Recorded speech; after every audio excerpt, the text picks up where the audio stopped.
for a long time. Many of today's customers are the great-grandchildren of yesterday's. As we look ahead, we are very thankful for the opportunity to serve the financial needs of this area. Cherokee State Bank, member FDIC, a tradition of community banking.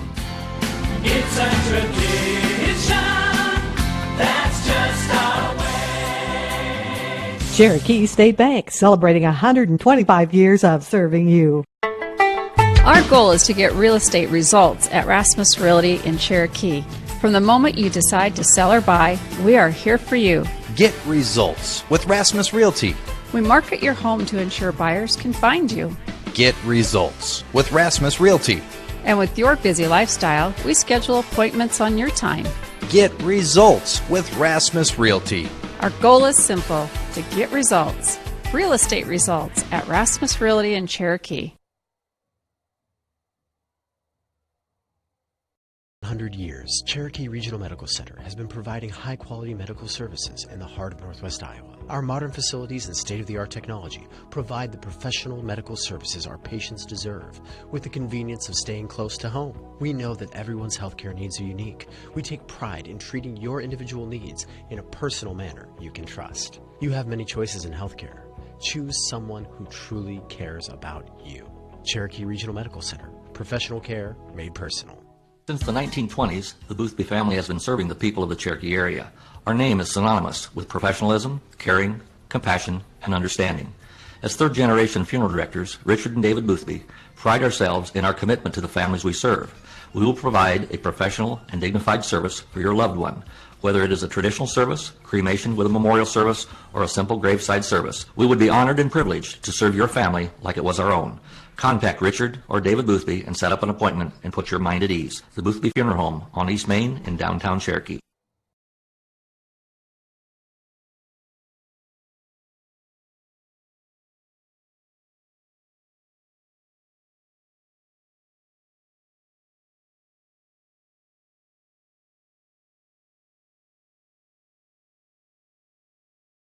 Specialize in laser cutting stainless steel sheet, plate, and now with a three-dimensional laser table, we can work with square and round tube, punch holes, and bend with extreme accuracy. What can we build for you? Visit us today and let's find out at Holstein Manufacturing, a division of Holstein Fabrication. With fall comes the start of football, volleyball, and cross country. Hi, I'm Dr. Kayla Ludvigson, and with a Bachelor's of Science degree from the University of Iowa in athletic training, I especially love to treat and help prevent sports-related injuries. Adjustments help your body function at its best. This means recovery from long practices, hard hits on a Friday night, or sore shoulders from swinging hard, or ankles and knees from running those extra miles can all be dealt with easier by your body. Kinesiotaping is also available. Come see me, Dr. Kayla Ludvigson, at Ludvigson Chiropractic, 225-6198. For relief from sports-related injuries.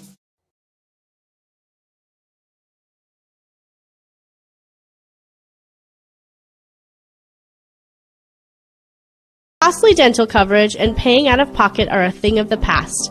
At Ryder Family Dentistry, we now offer dental membership plans starting at just $14 a month for children.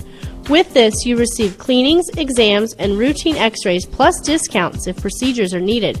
Don't pay a dime out of pocket for preventative care. We've got you covered with dental membership plans at Ryder Family Dentistry in Cherokee, your whole health family dental practice. Here for you so you can be you at Kiva Boutique in downtown Cherokee. Before the weekend hits, hit Kiva Boutique in downtown Cherokee. A night out with the girls, a formal event with friends, a family function, or a working weekend. For each of your life's occasions, there is an outfit for you at Kiva Boutique. Style, selection, and service. Here for you so you can be you at Kiva Boutique in downtown Cherokee.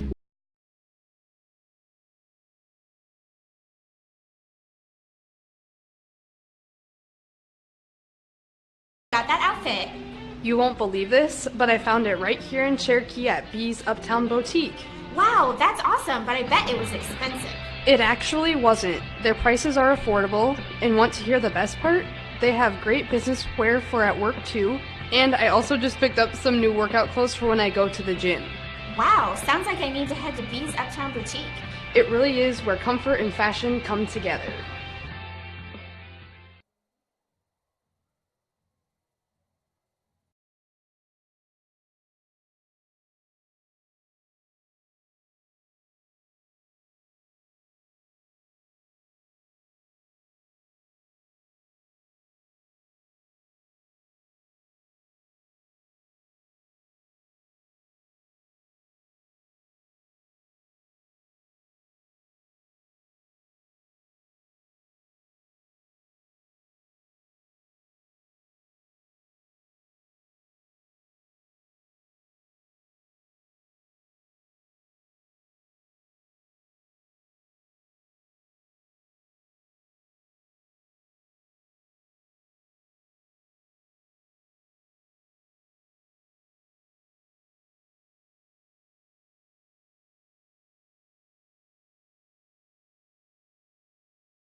Lincoln Central, you'll remember, in 3A, made it down to the state tournament last year, played really well down the stretch.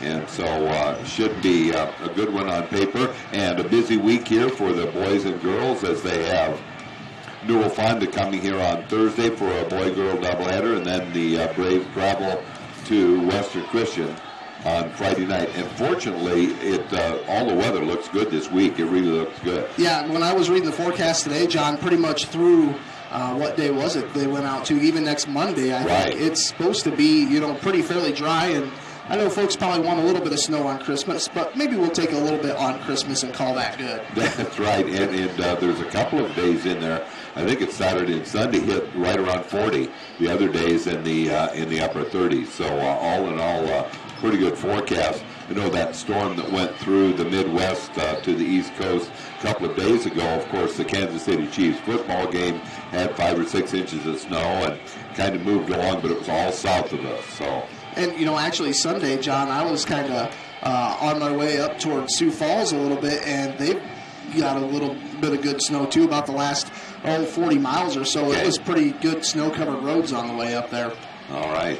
But they can keep it up there. But anyway, we're ready for what should be a busy night here. I think the little cheerleaders are here, and we'll be performing. I think, do they do it the halftime of the girls? I think. I believe halftime of the girls. Halftime of the girls. And then I know there's a middle school Christmas concert going on here. So Cherokee Washington High School is one busy place. Kind of the place to be. I know they've got, I think there was a soup supper supporting the baseball and softball programs. And I think the boosters were kind of running a special on some of their clothing. So, there is this girls' game's not even tipped off yet. And I'd say on the Cherokee side, there's room in the student section. That'll fill in no problem. But maybe room for about 30, 40 people on the other side. Otherwise, it's packed. That's right. So good crowd here. And behind us are a lot of people in the upper deck. So yeah, up here in the balcony. Esterville Lincoln Central, they always travel well down here. And like you said, John, Esterville Lincoln Central, this girls' basketball team, a state qualifier a year ago. And even, Coach Martindale, doesn't seem, what he has on his roster. He's always going to put together a quality club. Very good coach. He had all those good teams at Spencer, made it to the state tournament several times. He's kind of fun to watch coach on the bench, too. He's kind of active. He is. You kind of compare him to, Brandon Slaughter a little bit. They're both very involved in the game. You can tell they're very passionate about it and just love the game of basketball and want their teams to do well. So this will be a pretty darn good matchup here between the Cherokee Braves and the Midgets of Esterville Lincoln Central. Right. The Midgets have a 2-point victory on their home court over Western Christian. So that's a kind of a big win here in the Lakes Conference in the early going. Cherokee won victory over Storm Lake last Friday night. And, of course, the Braves followed that up with a nice win over Ridgeview. So it looks like we're just about ready for our starting lineups. And I'll go ahead and announce those as we have for Esterville Lincoln Central. We have Caitlin Tendall. She is a sophomore, so it's a very young team. And she averages 11.2 points a game. And the freshman, Jordan Stokes, averages 11.3, another starter. Amara Henrich, a junior, is a starter. Jaden Moore, a senior. And then Jaden Nichols is the other starter. She's a sophomore and averages 16.3 points per game. And so for the Cherokee Braves, same starting lineup as usual. Megan Boger, the senior. And we also have, well, it is a little unusual. If it's right on the board, I think has Anna Paulsrud starting. I think that may be correct. Instead of Grace Anderson, it looks like. All right, so Megan Boger starting, Anna Paulsrud, Lexi Pingle, Keegan Slaughter, and Jermaine Nichols. And, now that I'm looking at it, I'm looking down at the team. Yep, Grace is there. I thought maybe she stayed home sick from school. That is something you always kind of have to think about this time of year. But she's down there, but she's done a fine job. But Anna has really... She'll be in there soon, yeah. So anyway, that would be the starting lineup for Cherokee. Then Megan Boger, a senior, Anna Paulsrud, a sophomore, Lexi Pingle, a sophomore, Keegan Slaughter, a junior, and Jermaine Nichols, a junior, starting for the Braves. And I think we're just about ready for our national anthem. I guess they haven't introduced, you can hear in the crowd, the PA announcer announcing the starters for Cherokee with Megan Boger, the senior. Megan had a nice game at Storm Lake on Friday night with 10 points and followed up with a pretty nice game on Saturday night against Ridgeview. I definitely agree with you on that. I will apologize. I gave away one of the suckers you had. Oh, that's okay. We've got plenty here. Gabe Fuller's little daughter, she was here. She came over and gave me a big hug. So last Saturday night when we did the boys interview, I forgot until the last one, and I made sure that he went and gave to the other two. So we've got plenty. We don't need to worry about that. Plenty to go. All right, so it's just about time for a national anthem. So I think what we'll do is go ahead and pause for a commercial and be right back. We have been serving the financial needs of this area for a long time. Many of today's customers are the great-grandchildren of yesterday's. As we look ahead, we are very thankful for the opportunity to serve the financial needs of this area. Cherokee State Bank, member FDIC, a tradition of community banking. It's a tradition that's just our way. Cherokee State Bank, celebrating 125 years of serving you. Our goal is to get real estate results at Rasmus Realty in Cherokee. From the moment you decide to sell or buy, we are here for you. Get results with Rasmus Realty. We market your home to ensure buyers can find you. Get results with Rasmus Realty. And with your busy lifestyle, we schedule appointments on your time. Get results with Rasmus Realty. Our goal is simple, to get results.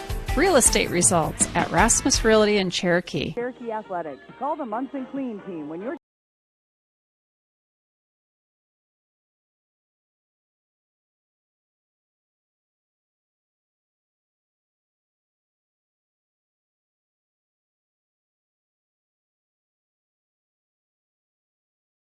Girls won their JV game earlier tonight.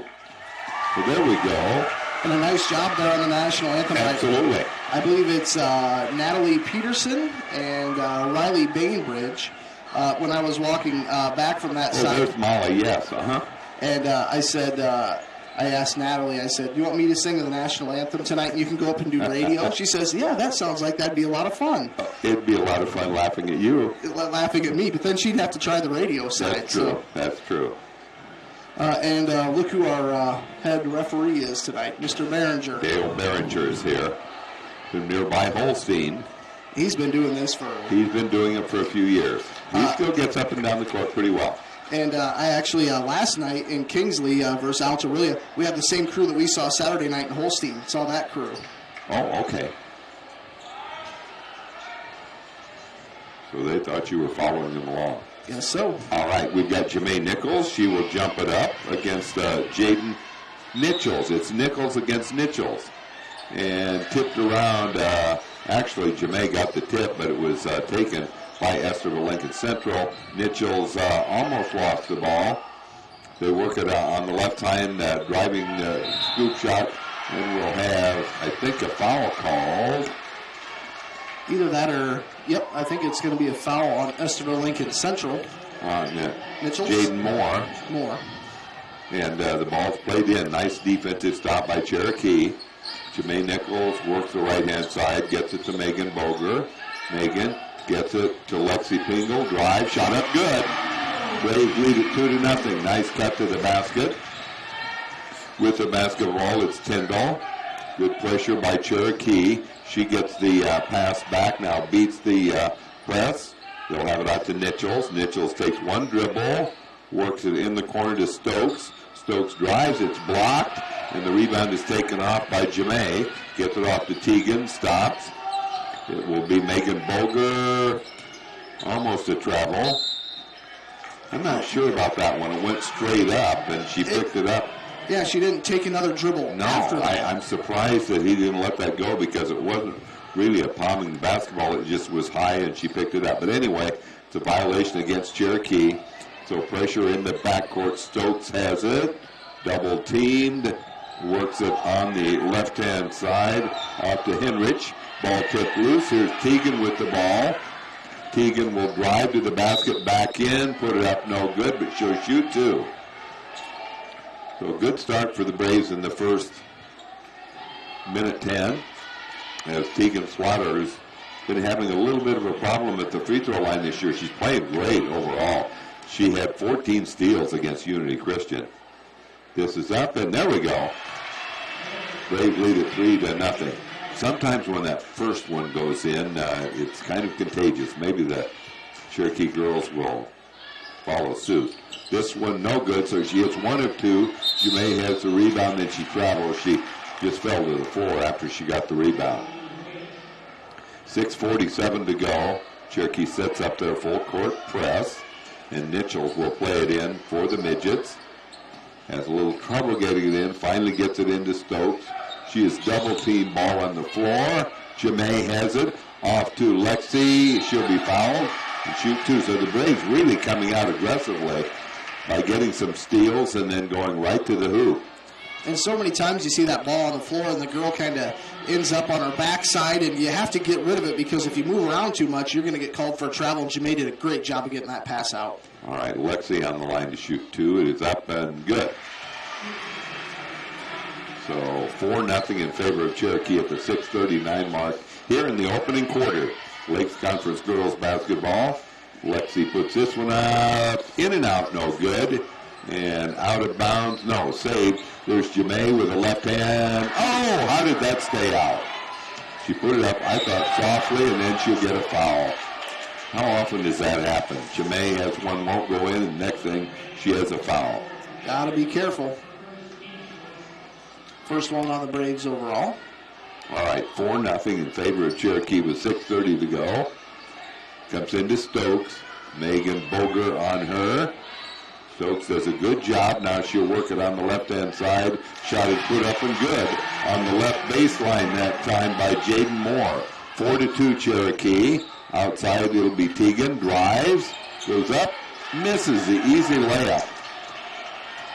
Boy, that is a real Achilles for Cherokee.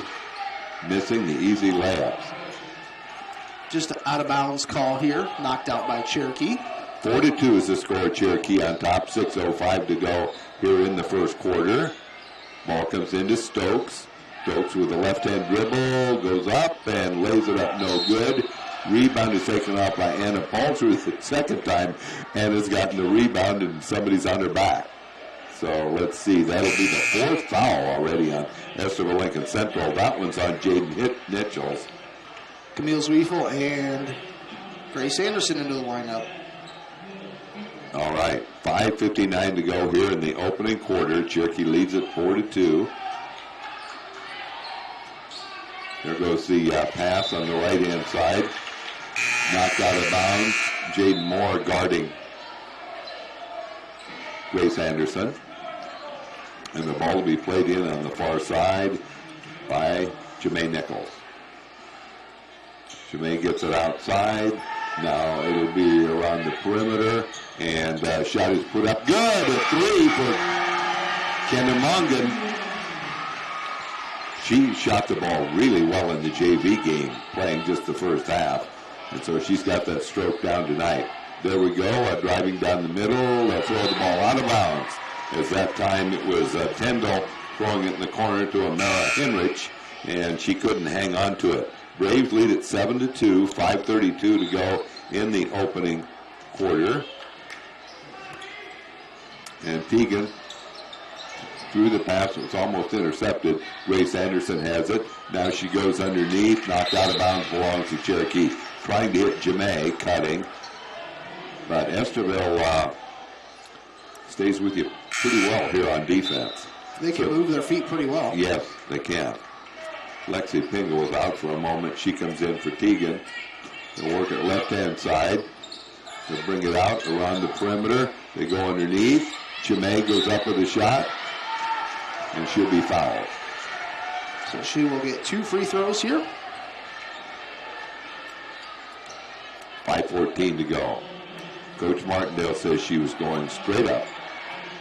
Dale Behringer said no, it was a push. The old saying about being a referee, you're only right to half the people in the building. Free throws up and good. Janae gets her first point. Cherokee leads it by a score of 8-2.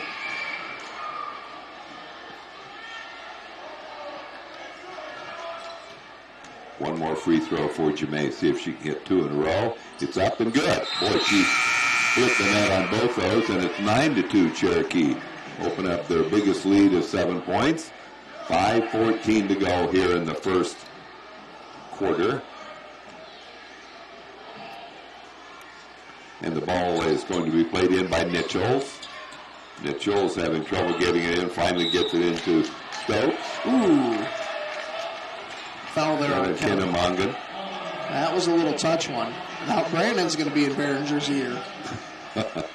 9-2. He's already talking to him.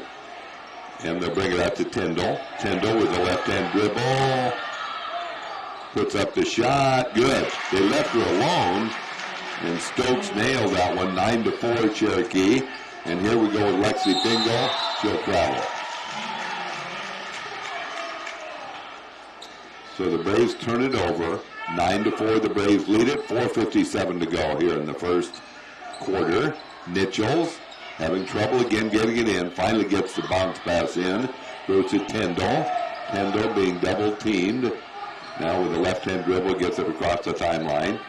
Gets it back out, weaving through traffic, putting it up no good that time. There's more. Here's the outlet pass. And we're trying to get it off to Grace Anderson. Tried to get the bounce pass off to Grace on the left-hand side.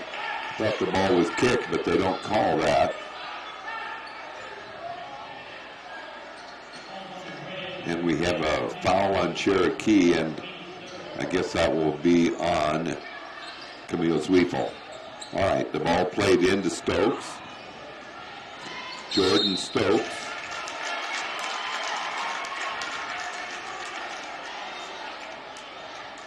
Camille Zwiefel gets 2. That may be a record.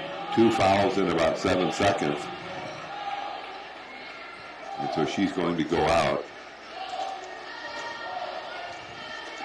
And the ball will be played in on the far side. Be played in by Henrich. Henrich gets it. Tyndall puts it up. No good. Battling for the rebound. It's Lexi Fingal. Lexi goes down to Kennemongan. Kennemongan moves up and good. Boy, that was impressive. She's on the left side. Went to the right side with the right hand. And Cherokee leads at 11-4. Midway through the first quarter. Cherokee going for the steal. There's Stokes. That was a foul, I think, wasn't it? Anna Paulsrud got her money's worth. That's right. She'd been fouled a couple of times. I mentioned up and over her back by just a little bit, but that time she ran into the Esterville player. So the ball will be played in by the Midgets, trailing Cherokee 11-4 with 4:05 to go in the opening quarter. They bring the ball out to Nichols. Nichols with the left hand. Works it now. Nice spin move. That's impressive. Put up and good by Caitlin Tyndall, the sophomore. Very young team here for Coach Martindale. 11-6 Cherokee. And they'll work it in the corner to Megan Boger. Megan gets it back outside. Turning. It'll be Anna Paulsrud to Megan Boger. Has the ball stripped from her. And here we go with the basketball. It's Moore. Moore works it to Stokes. Driving shot up. Missed the easy one, but got it back. And then she will make it this time. No, she won't. But she'll shoot 2. John, I think Tegan may have tweaked an ankle a little bit. Her and Megan Boger were both really slow to get up and get down on defense. So Braves kind of fortunate there's only a chance for a point here because they were outnumbered on that. Tegan's limping a little bit, but she said, it's nothing. I don't have a great shoulder either.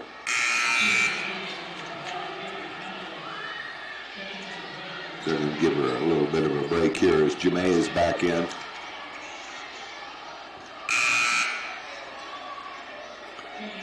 First free throw, no good. So it's still 11-6 in favor of Cherokee. As we have coming into the lineup will be Maggie White. Maggie White is a junior. This free throw is up and good. So she hits 1 of 2 and it's 11-7. Cherokee lead down to 4. Kennemongan works the right hand side to Megan Boger. Megan has the ball stripped loose. And with the basketball, it'll be Moore. She gets a return pass. Jaden Moore goes cross court now. With the basketball, it's Stokes. He'll bring it back on the right-hand side to Tyndall. Tyndall drive, shot up good. So Coach Slaughter wants a timeout. It's just a 30-second timeout. 11-9, Cherokee leads it.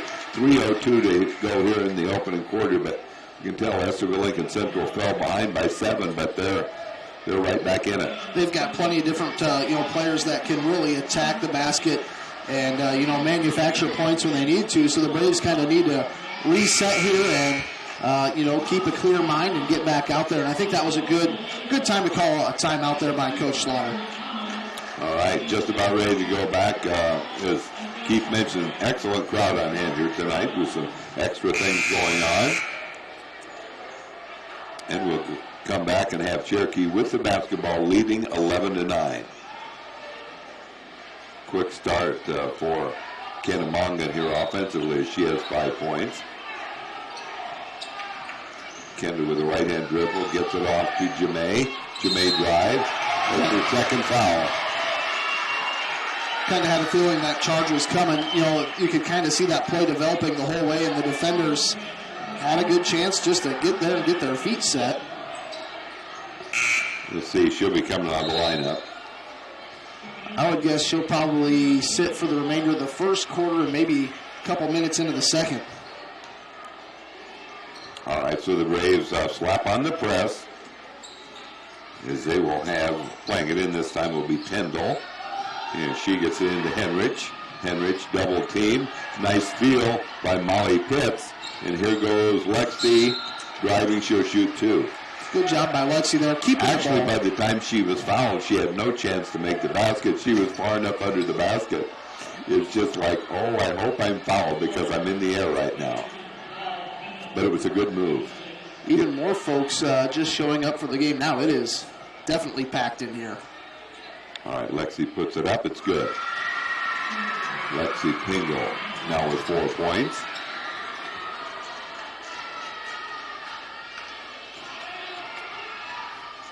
And she gets one more. All right, 13-9. Braves lead back to 4. Good pressure by the Braves.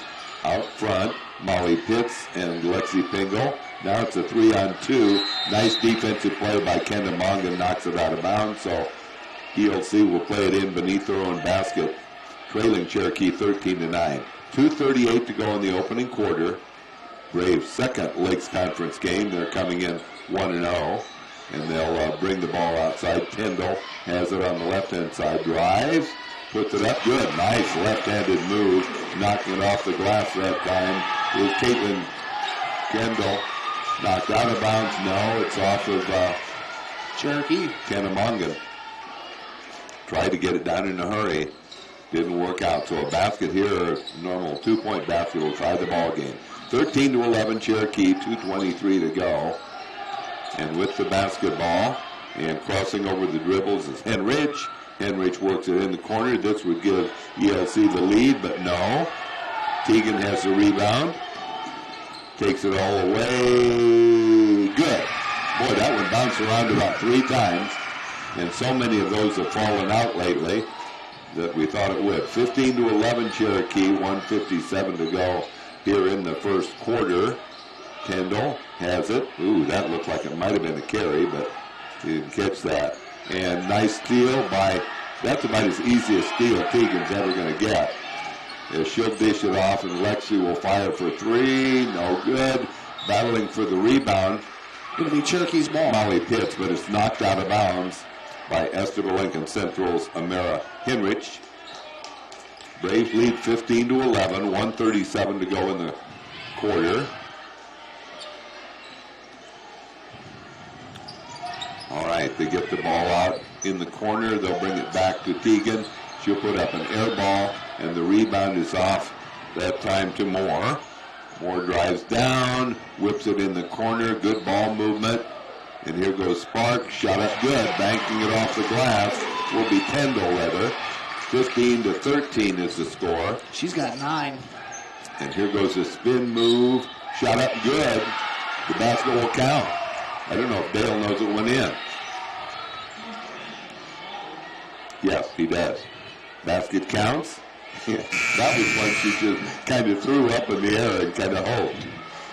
Kind of a scoop shot. So a good start here offensively And for Tegan Slaughter. Jade Moore picks up her second foul for ELC, so she'll be sitting for a while. Tegan with her usual good effort on the defensive end, and now she's hitting her free throws. So it's 18-13 Cherokee as they throw the ball into Stokes. Stokes gets it off in the ballgame. Abby Sander, another sophomore. There's a three-pointer up from the right-hand side by Stokes. She's good. Actually, that was 18-16, and there's a drive, shot up, good. Got the roll on that one with Lexi Pingle, and the Braves lead it 20-16. As the ball comes in on the left-hand side to Stokes, now they have it, and driving the left-handed shot is up from the left side, and then a rebound, shouldn't let her in like that. Caitlin Pendle knocks it in, 20-18. They have it in the corner. Camille Zweifel, no good, but she gets a long rebound and drives to the basket. Says it's a foul on the ground. She'll shoot 1 and 1. Both teams have 17 fouls. I think that's the 8th. Yes, it is. Caitlin Tyndall, that sophomore from ELC, she's got 14 of the 18 points. Coach Slaughter and Coach Mongan, they got to find an answer for her. All right, 20-18 Cherokee. Camille puts it up. It is no good. Always hate missing the front end of a 1 and 1. And so a 2-pointer will tie it up this time. With the basketball, it is Tyndall. Tyndall drives, level foul. Looked like Megan Bogert got that ball out of there pretty clean. All right, so 20-18 is the score in favor of Cherokee. They've led all the way. 11.3 to go here in the quarter. Free throws up. This one is good. Caitlin Tyndall with 15 points in the first quarter.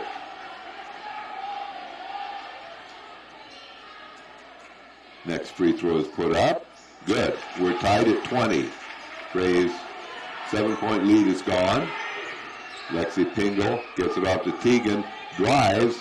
Goes with a scoop shot. Knocked out of bounds. It was blocked. So Cherokee gets it beneath their own basket with 2.8 to go. And the ball will be played in by Tegan Slaughter. And they'll get it out to Camille. She drives, dishes it off. Lexi puts it up. No good. So we're tied at the end of one quarter. Cherokee 20, Esterville Lincoln Central 20. You're listening to Cherokee Girls Basketball on KCHE AM 1440. 100 years, Cherokee Regional Medical Center has been providing high-quality medical services in the heart of Northwest Iowa. Our modern facilities and state-of-the-art technology provide the professional medical services our patients deserve with the convenience of staying close to home. We know that everyone's healthcare needs are unique. We take pride in treating your individual needs in a personal manner you can trust. You have many choices in healthcare. Choose someone who truly cares about you. Cherokee Regional Medical Center. Professional care made personal. Since the 1920s, the Boothby family has been serving the people of the Cherokee area. Our name is synonymous with professionalism, caring, compassion, and understanding. As third-generation funeral directors, Richard and David Boothby pride ourselves in our commitment to the families we serve.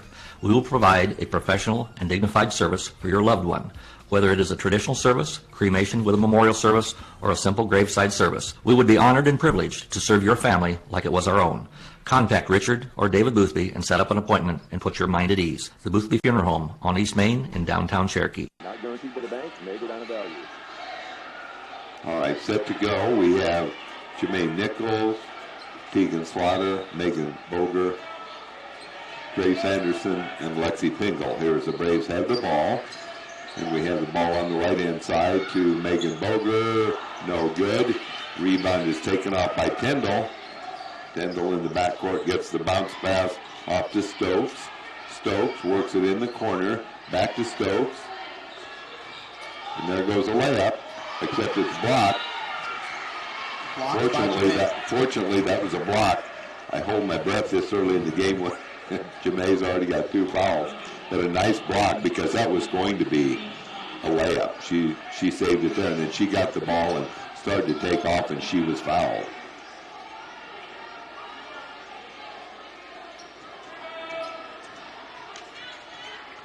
So Jemai puts it up. It is good.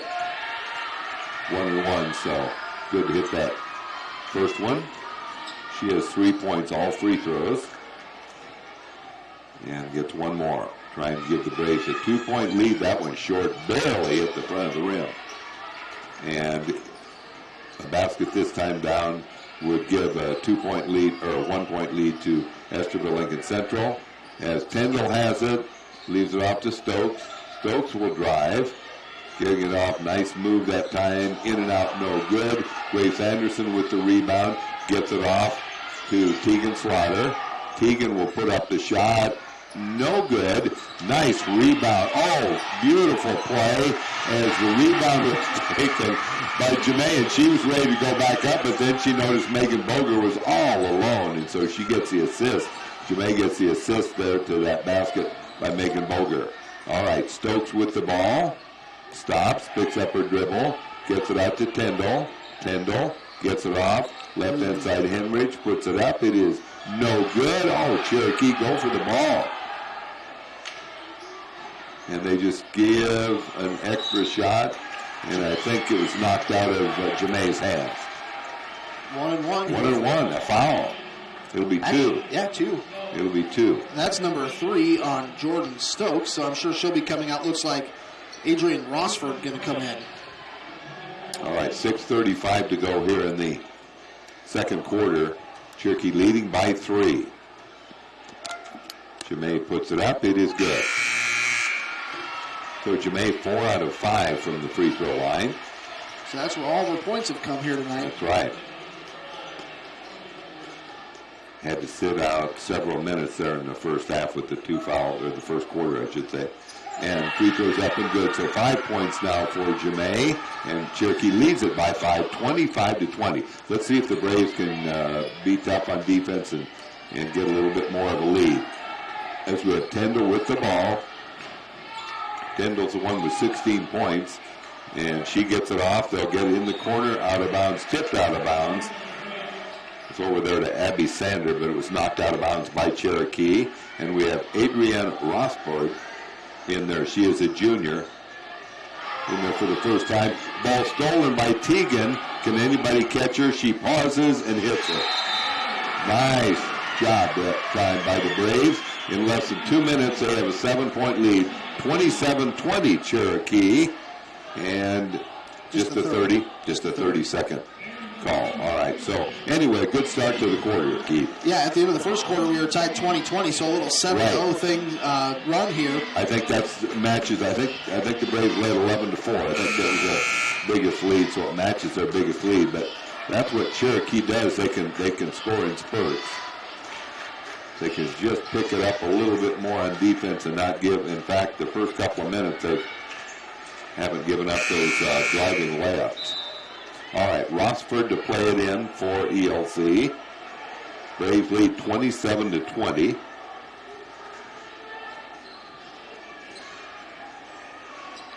All to be played in by Adrienne Rossford. And she's waiting for someone, gets the bounce pass off to Henrich. Henrich works the right-hand side to Rossford, out of bounds. So a turnover sends it to Cherokee, and Grace Anderson will play it in for Cherokee. Gets it into Tegan. Tegan now works the left-hand side to Lexi. To Megan Boger. Megan throws it away. Here goes the drive, and no good. Great rebound. And nice feed that time. Beautiful.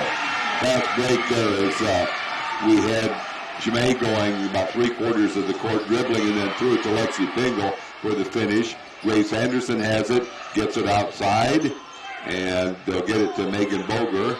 Megan brings it back out, and there is a long three And nice rebound by Grace Anderson. Puts it up, no good. Tipped out of bounds, Cherokee's ball.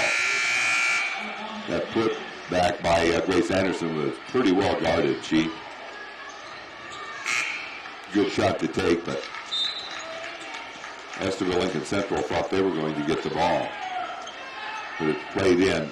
Braves lead 29-20 to a 9-0 run to start the second quarter as Jemay has to get it in. Jemay, there we go. Bounce pass goes into Jemay, and it'll be Camille. Left-hand side gets off to Anna Paulsrud. She gets it stripped. Now we've got a jump ball. Camille, that's right. There was no doubt that was going to be a jump ball. Camille, and let's see, she was tied up that time by Maggie White. This one belongs to ELC. 5:12 to go in the first half. Cherokee leads 29-20. And there comes the ball. She almost thought about throwing it back, didn't she? Abby Sander. Now they'll have it on the right-hand side. Mitchell. Oh, how did that miss? But they'll get it back, and, well, they'll miss another short one. And here we go with Jemay. Jemay will stop, put it up, good. Boy, that was just a nice move. She knew that if she goes any farther, she's going to get a charging call or get tied up, but she knocked it down from just a short distance. So now Jemay with 7 points, and Cherokee leads it 31-20. Here goes the free throw. Oh, boy, that looked good, but she missed it. And the ball's thrown away, or did Jemay? No, Yeah, Jemay didn't touch that. I didn't think she did. Coach Martindale's a little fired up right now would be the correct term to describe him. Kind of red in the face. All right, it's into Kenna Mongan. Kenna works at left-hand side. Off to Jemay. Gets it to Lexi. Lexi drives. Call travel there. And traveling was called. And Lexi makes up her mind from about the free throw line. Boy, she's determined to get that basket, isn't she? I thought it might have been, well, a foul one way or the other. But could have been a charge there, too. Yeah, it could have been a charge. All right, so the ball will be played in by Nichols. Having trouble getting it in. Finally gets it into the lineup for the first time, Bree Christopher. And it's back to Nichols. Nichols double team. Has it outside to Henrich. Henrich spins. Puts it up. There's a three from the right-hand side. Put up good by Jaden Moore. So it's 31-23 Cherokee. There we go with Kennemongan. Will not fall. Boy, that looked good. Jump ball. Jump ball here. Nice hustle there by Anna Paul. Belongs to Cherokee. Good hustle is right. All right, 31-23 Cherokee. 4:13 to go in the first half, and the ball to be played in by Jemay Nichols. And they'll get it right-hand side off to Molly Pitts. Molly throws it away. She thought someone was going one way or another, and the ball, when I said throws it away, you could tell it was going into the backcourt, and Kennemongan did the best she could to try and save it, but just couldn't.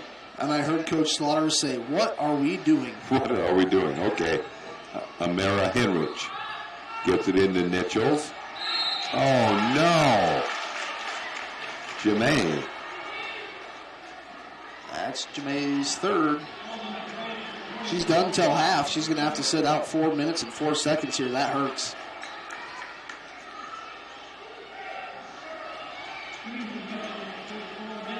She's out of the game. Kind of started a little bit slow, but started picking up scoring. Nichols at the free throw line. Puts it up.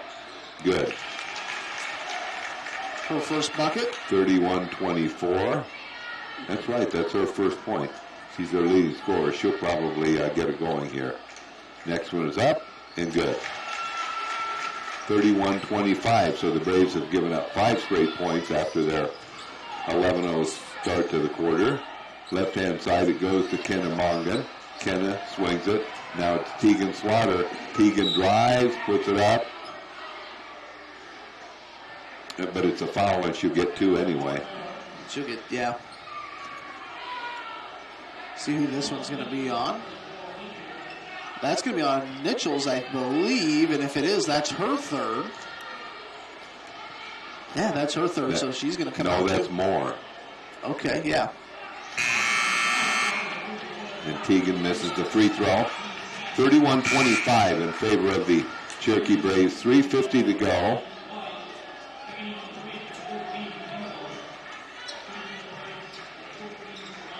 On the free throw line, Teagan. Let's see if she can hit the second one after missing the first one. Yes, she did. So Cherokee 32-25 lead. 3:49 to go in the first half. Nichols with the ball. Works it on the left-hand side to Henrich. And then she gets it back to Nichols. Nichols drives. Puts it up. It is no good. Rebound is off to Lexi Pingle. Lexi will stop and get it off to Teagan. Teagan gets it off to Kennemongan. Oh, that was smart. She just cut moving without the basketball, and she gets her 7th point.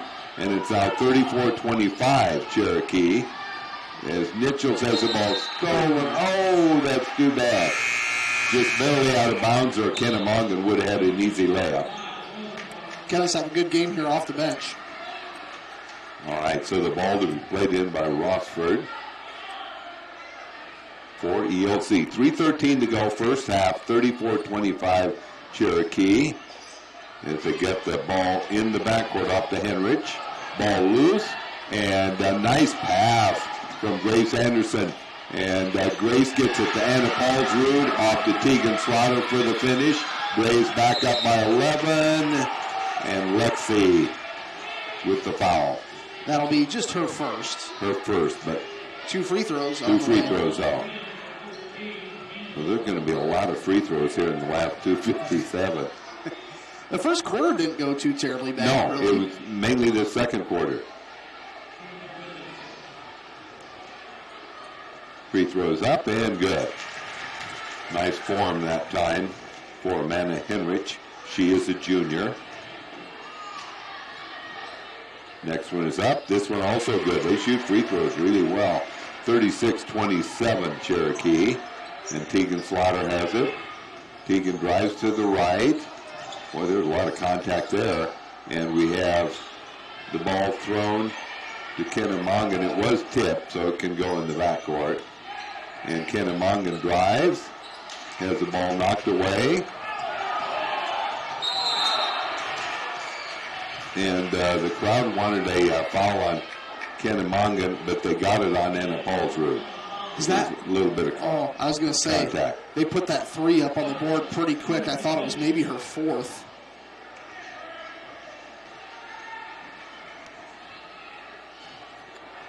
So, yeah, she'll probably come out here. All right. Nichols does miss a free throw. She'll get one more. 36-27 Cherokee. 2:35 to go here in the first half.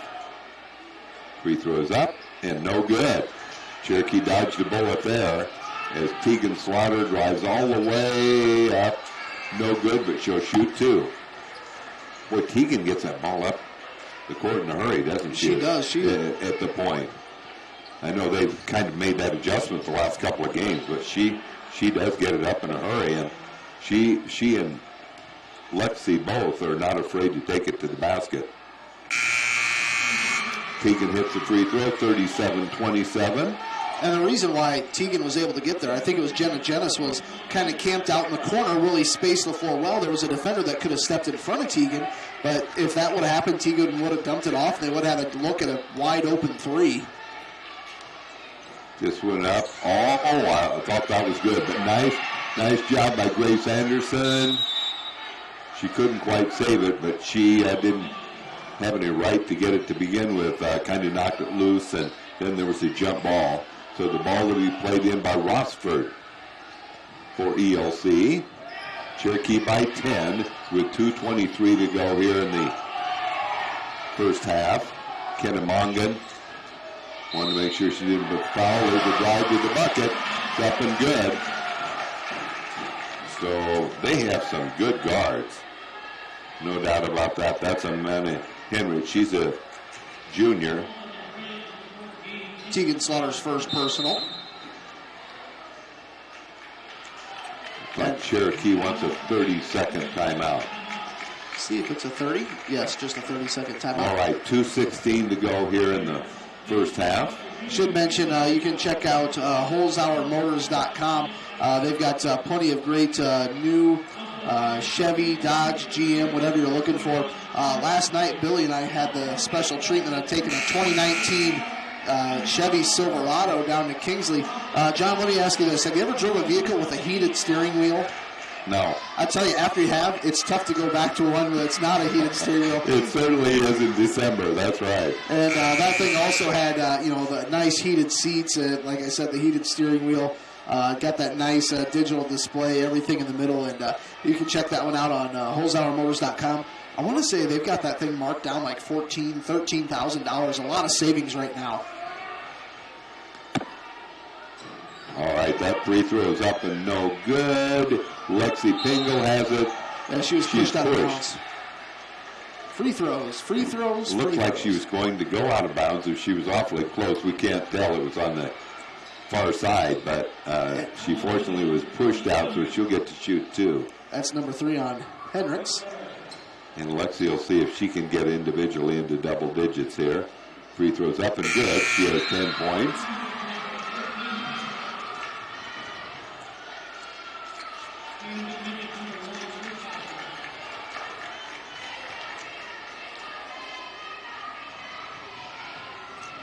And she gets the next one's up. This one's no good. Rebound goes to Jenna Jennis, and she's fouled.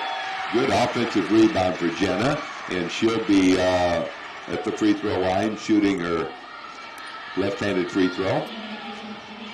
Braves lead by 9, 38-29, 2:14 to go in the first half. Free throws up and no good. She knew it was going to be a little bit short. She kind of did that lean forward to kind of help it get there, but that never really works. No, it doesn't. This one is up and misses also. Rossford has the rebound for Estherville Lincoln Central. Crossover dribble being guarded by Lexi Pingle. And a nice interception actually knocked away by Jenna Jennis. They get it down to Tegan. She gets it up. Good. Tegan's having a great night with 14 points. Cherokee leads at 40-29. Then the steal. Here goes Lexi. Noah's going to stop her. And she banks it off the glass. And Cherokee leads at 42-29. 1:41 to go. Braves hanging in there real well with Jamae on the bench for the last 4 minutes of this quarter. Here we go with Lexi with another steal. And, oh, that's too bad. She's laughing. It's like, I just wanted to stop. I was going full speed. And I have to stop to pick up that ball just laying there. Kind of hard to pick up off the floor there. All right, Molly Pitts into the lineup. Megan Boger also in. Lexi and Kennemongan go out for Cherokee. As the ball is thrown away, out of bounds. Going to be Cherokee ball. Cherokee's ball. 42-29. How's Coach Martindale handling this? He's sitting back down. He's I would describe him as fidgety. All right, ball to be played in by Camille Zwiefel.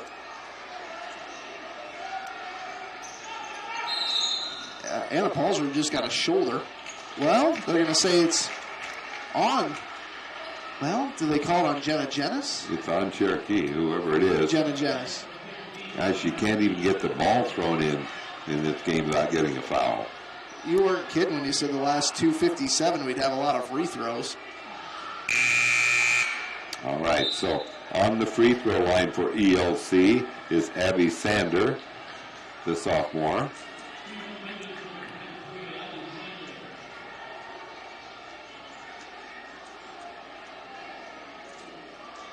All right, we've got 3 officials talking amongst themselves.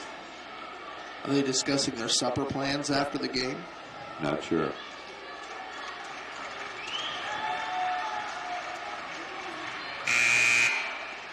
Well, I think it was the other way around. I was going to say, I thought. Oh, that it wasn't, it isn't a shooting foul because it was like an offensive. Yep, that would make sense. All right. All right, there's the pass into Rossford, being guarded by Camille Zweifel. Double teamed. Megan Boger, they almost have her out of bounds. Now they're going to call a foul. See who this one's on. Want to make sure it's not on Anna Paulsrud. It's on Megan Boger. So we're back at the free throw line about 7 seconds later anyway. Can we just dribble out the half? Rockford on the line. Puts it up. It is no good, but she gets 2. All right. She'll try to pull ELC within 12. It's 42-29 Cherokee. 1:22 to go in the first half. Second quarter has lasted an eternity.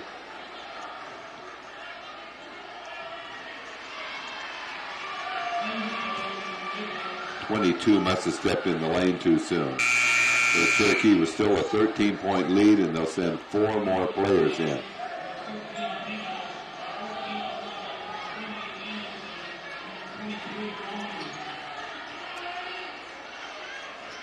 All right, here we go with minute 22 to go here in the first half. 42-29 Cherokee.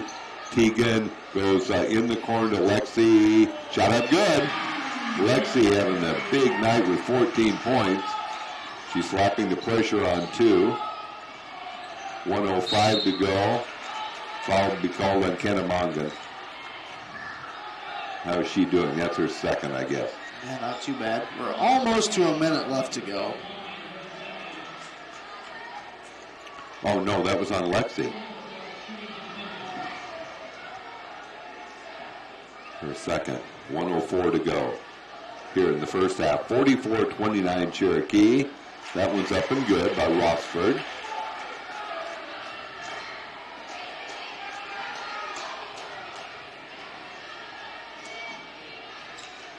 She gets one more. This one is no good, but the offensive rebound is taken by ELC. And there'll be a long three-point attempt, no good. Ooh. Kind of a hard foul. Coming down on her back that time. Number 2 on Teagan. Christopher. Teagan picks up a foul. I would say let's get this half over without getting anybody else in foul trouble. I would agree. Christopherson on the line to shoot 2. This one is up. No good. So after starting shooting free throws quite well, here ELC's missed a few lately. This one is up. This one is good. 44-31 Cherokee. 55 seconds to go. Oh, for Pete's sake. Poor Molly. Well, she was getting ready to throw it to Kennemongan, and as she was getting ready to release it, Kenna made a move in a different direction. So Molly got stuck with a traveling call. There's Rossford, has the ball tipped loose, but picks it back up, gets it in the corner, three-pointer, no good. Battling for the rebound, goes out of bounds to Cherokee. So the Braves play the ball in, leading 44-31. I think Cherokee has at least held their own, if not increased their lead by a point or two, since Jamae went out with a little over 4 minutes to go in the half. I know one of the last games Jamae had foul trouble. I know Coach Slaughter said, "You don't want to sit by me on the bench. We want you out on the floor." All right, it'll be Teagan Slaughter. Drives, puts it up. Good. Just a nice change of pace. She has 16 points. She and Lexi, the guards, really lighting it up here in this first half. Cherokee leads 46-31. Rockford with the ball, being guarded by Jenna Jennis. Now double team. They try to get the ball, and Rockford jump ball. Cherokee ball. Belongs to Cherokee. So 15 seconds to go in the first half. Cherokee leading by 15. They've had a real good second quarter. They've outscored ELC 26-11 in this quarter after it was tied at 20. Here's a drive, shot up no good. This time Ball stolen by Lexi. Foul on the floor before the shot. Well, for a moment, I thought he was going to call a jump ball. But it's 2 shots for Lexi. I was afraid that one was going to be a jump ball, too. Yeah, I was kind of afraid that's what they were going to call. Let's see if Lexi can hit 2 and tie Teagan with 16 points in the first half. No, she can't. You jinxed her. I did. Teagan gets a break for the final 6.5 seconds of the half. Cherokee by 15. Here's the free throw up and good. 47-31. And Molly Pitts comes in also for Lexi. And there's the pass, almost intercepted. Good hustle by Camille Zwiefel. Knocks it out of bounds. 5.4 seconds to go. And ELC has to go the length of the court against pressure. But Cherokee fouls. I mean, you just give him 2 with 4 seconds to go. Look at Brandon. Brandon says, why? Why would you do that?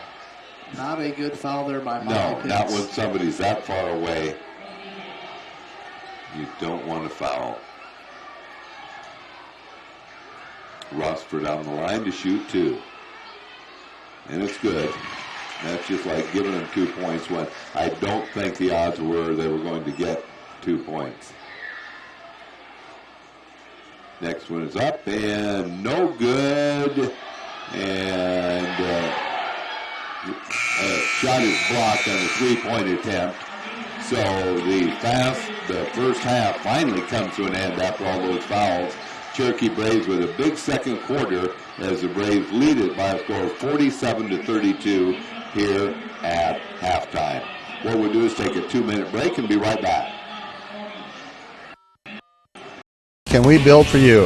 At Holstein Fabrication, we have state-of-the-art equipment and world-class Midwestern work ethic to design, fabricate, and produce metal parts, weld metals, and produce products in a timely manner. We specialize in laser cutting stainless steel sheet, plate, and now with a 3-dimensional laser table, we can work with square and round tube, punch holes, and bend with extreme accuracy. What can we build for you? Visit us today and let's find out at Holstein Manufacturing, a division of Holstein Fabrication. With fall comes the start of football, volleyball, and cross country. Hi, I'm Dr. Kayla Ludvigsen, and with a Bachelor's of Science degree from the University of Iowa in athletic training, I especially love to treat and help prevent sports-related injuries. Adjustments help your body function at its best. This means recovery from long practices, hard hits on a Friday night, or sore shoulders from swinging hard, or ankles and knees from running those extra miles can all be dealt with easier by your body. Kinesio taping is also available. Come see me, Dr. Kayla Ludvigsen, at Ludvigsen Chiropractic, 225-6198. For relief from sports-related injuries.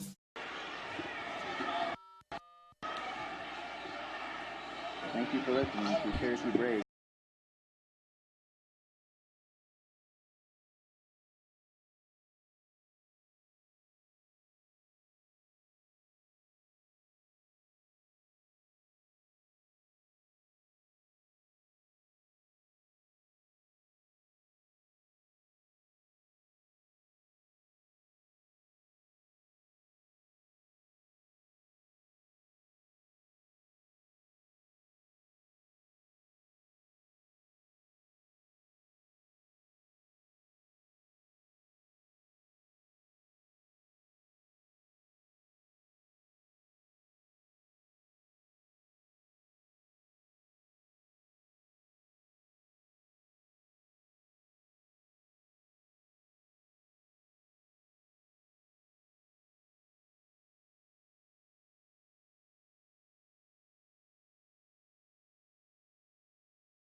Jaden Nichols with a total of 2 points here in the first half. So again, score 47-32 in favor of Cherokee at halftime. And we'll see if perhaps Keith has his halftime adjustments. Cut down on the fouls. It's plain and simple. The halftime adjustments brought to you by Kennedy Chiropractic. Just cut down on the fouls for both teams. Because when games get a little touchy like this, you gotta kind of adapt your game to how the referees are calling the game. Yeah, they were calling them very close. You could tell right away. And when you're at the free throw line every 10 seconds, it really takes the flow out of the game. So that is your Kennedy Chiropractic halftime adjustment is just cut down on the free throws. So what do you think of Dave Zelli's beard? He's in a play. He's Santa Claus sitting right here in the referee's uniform. Okay. Oh, yeah, that looks pretty good. Yeah, that's pretty good, isn't it? Yeah, should we point out that it's a white beard? Well, I guess I just did. But, yeah, it looks good. Good Santa Claus there. I should apologize. You didn't see Gabe Fuller, but he had his young boy Tate up on his shoulders. And I gave Tate one of the suckers here. Gabe Fuller guaranteed has a hair full of sucker slobber on the top of his head. His little boy was just kind of going to town. Good night here. The Braves lead 47-32. We've got the junior cheerleaders going on at halftime here. So whenever you have that, you've always got a little bit of a bigger crowd as well. That's right. So they're down. They really have it kind of stuck at 3 minutes there. As soon as the girls get done with their work here, then I think there will be about 3 minutes for both teams to warm up. So they're all getting a good hand being assisted here by the varsity cheerleaders. I think one age group did a cheer, now the other age group did a cheer, okay. And now they're all kind of doing one together. What do you think, there's probably 50, 60 kids out there? Somewhere. That's what I'd say. 47-32 at half. We'll step aside here for a few moments. We'll be back with more Cherokee Braves Estherville Lincoln Central basketball on KCHE AM 1440. Can we build for you? At Holstein Fabrication, we have state-of-the-art equipment and world-class Midwestern work ethic to design, fabricate, and produce metal parts, weld metals, and produce products in a timely manner. We specialize in laser cutting stainless steel sheet, plate, and now with a three-dimensional laser table, we can work with square and round tube, punch holes, and bend with extreme accuracy. What can we build for you? Visit us today and let's find out at Holstein Manufacturing, a division of Holstein Fabrication. With fall comes the start of football, volleyball, and cross country. Hi, I'm Dr. Kayla Ludvigsen, and with a Bachelor's of Science degree from the University of Iowa in athletic training, I especially love to treat and help prevent sports-related injuries. Adjustments help your body function at its best. This means recovery from long practices, hard hits on a Friday night, or sore shoulders from swinging hard, or ankles and knees from running those extra miles can all be dealt with easier by your body. Kinesio taping is also available. Come see me, Dr. Kayla Ludvigsen, at Ludvigsen Chiropractic, 225-6198, for relief from sports-related injuries. We need to have a watch party when that comes out. December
Pingle.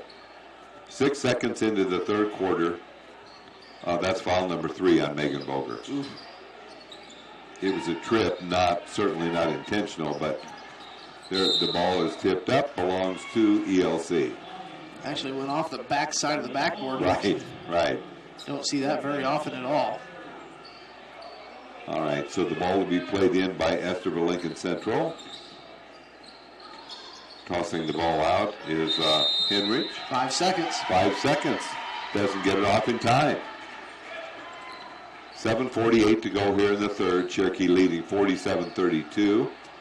Tegan Slaughter and Lexi have had just terrific first halves. In the corner, that'll be Jemay. Works it off. Good weave going out front. In the corner, it goes to Grace. Nice pass inside, but Megan Boger can't finish. And we have Jemay with the basketball. Shoot it, Jemay. She got it off to Tegan. And Tegan with the finish. 49-32. Cherokee in the lead. They work the left-hand side. Mitchell's driving on Jemay. There goes the three-pointer from the far side. Offensive rebound goes off to the midgets. And in the corner goes to Nitchell. Hits the three. 49-35, Cherokee. 6:55 to go. As we have Tegan spinning. Works it off. Grace Anderson fires. It'll be no good off the front of the rim. I think Tegan with a push foul. That's going to be her third. So on the floor right now for the Braves, you've got Megan Boger, 3 fouls, Tegan with 3 fouls, and Jemay with 3 fouls. So you really have to play smart defense. All right, 49-35 Cherokee, 6:46 to go in the third. Here's Tendo with the basketball. Had the incredible. There's the ball intercepted by Jemay with a left hand. Misses the layup. Puts it back and it's good. And this time she gets an and one. It hurts her shooting percentages. She missed the left-hander, went right back and got it, hit the right-hander and was fouled. And that'll be foul number 3 on Mitchell's. So they have, look at that. They've got everybody on the floor with 3 fouls. ELC does. Jemay puts it up. No good. Left it short. And Lexi Pingle just picked up 3. So 4 out of you just can't touch anybody. This isn't the type of game I like. No. I mean, I understand, calling fouls and setting the precedents for the game, but every time you get a little touch foul, it just slows everything down. All right, there's the pass out front. Tendall, nice crossover. Ball stolen by Jemay. Can she finish? Let's see. She puts it up and misses. Boy, she has missed so many layups this year. Still averages 21 points a game. And she got a little contact, and there was nothing fouled there, or nothing called there. And it's out of bounds on Cherokee, too, so they kind of got the raw end of that deal. All right, Cherokee leading 51-35. And with the basketball, it's Stokes. Puts it up. Good. She got it to fall. I didn't think it was going to. 51-37. Throwing the ball to Grace Anderson. It's intercepted. So another turnover on Cherokee. And a turnover now for ELC. So the Braves to play it in on the far side. 5:53 to go here in the third quarter. And the score is 51-37 in favor of the Cherokee Braves. It'll be Tegan Slaughter with the ball. Moves toward the right. Now she's gets it off to Grace Anderson. Grace puts it up. No good. And let's see. Tegan is tied up.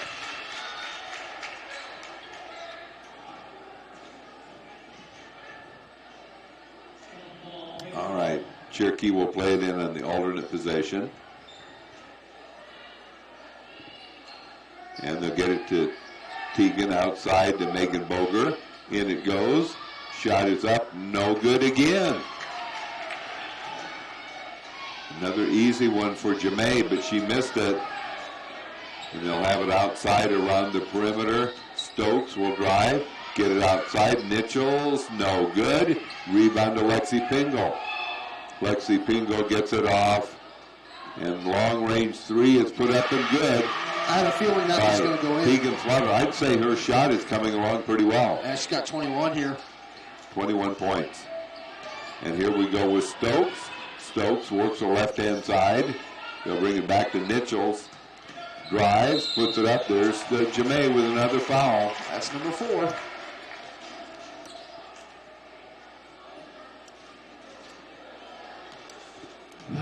Just have to know better than that. You almost have to give up the points.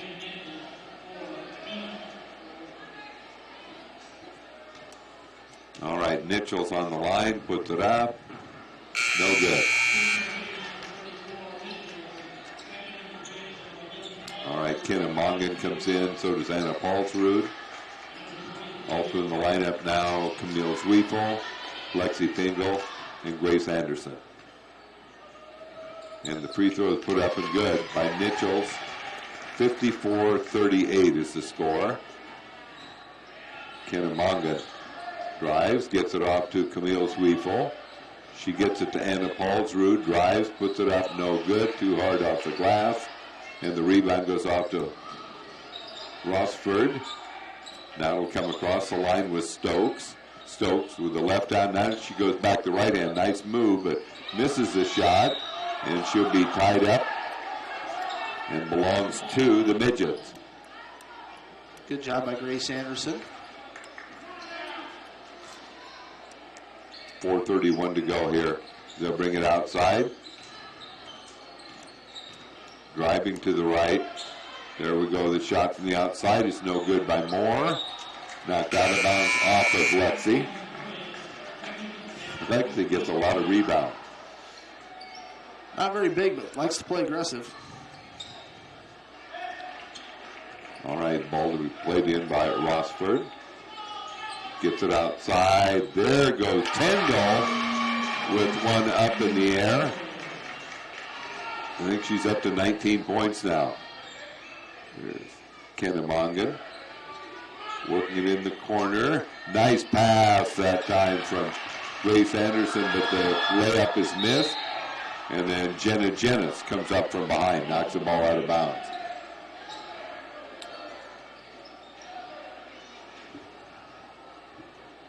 Rossford to play it in. She gets it into Stokes. There we go with a foul. Luckily, it's on Jenna Jennis, her second. And let's see, Cherokee has 5 fouls in 4 minutes and 2 seconds.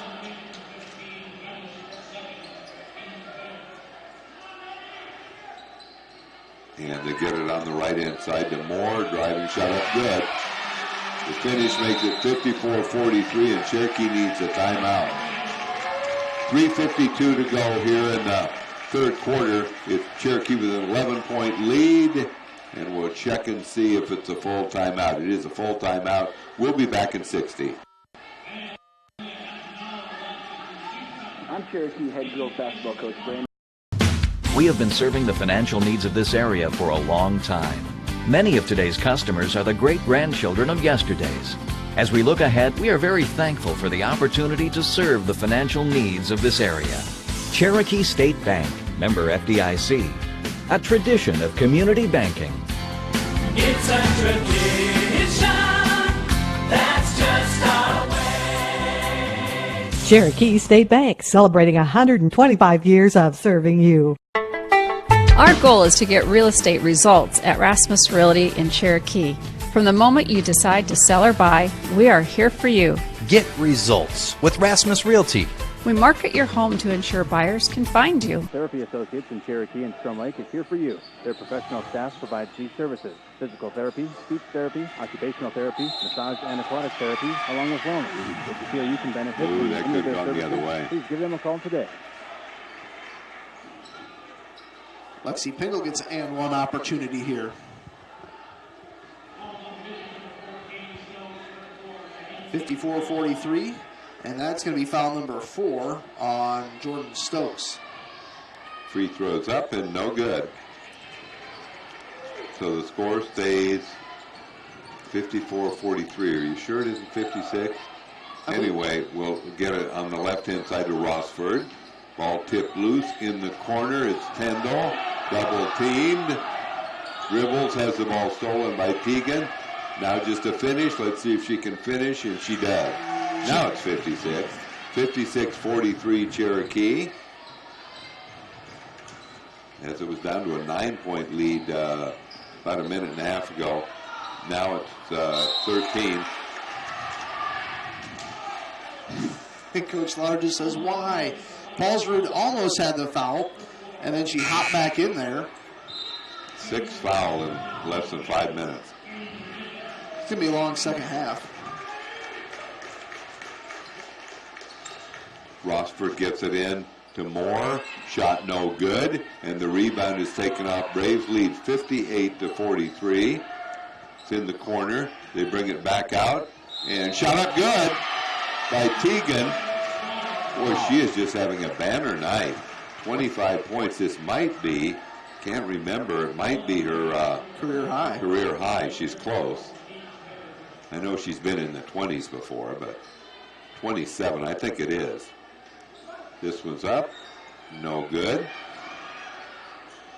Ball goes to Cherokee.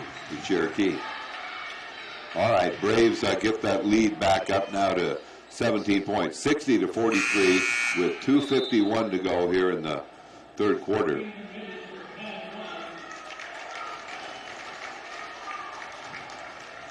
Ball to be played in by Lexi Pingle of Cherokee. Gets it into Jenna Jennis, and then the putback is up and good by Kennemongan.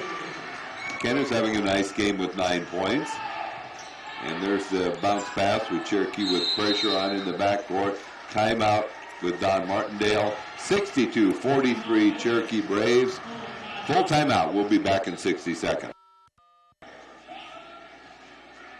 Can we build for you?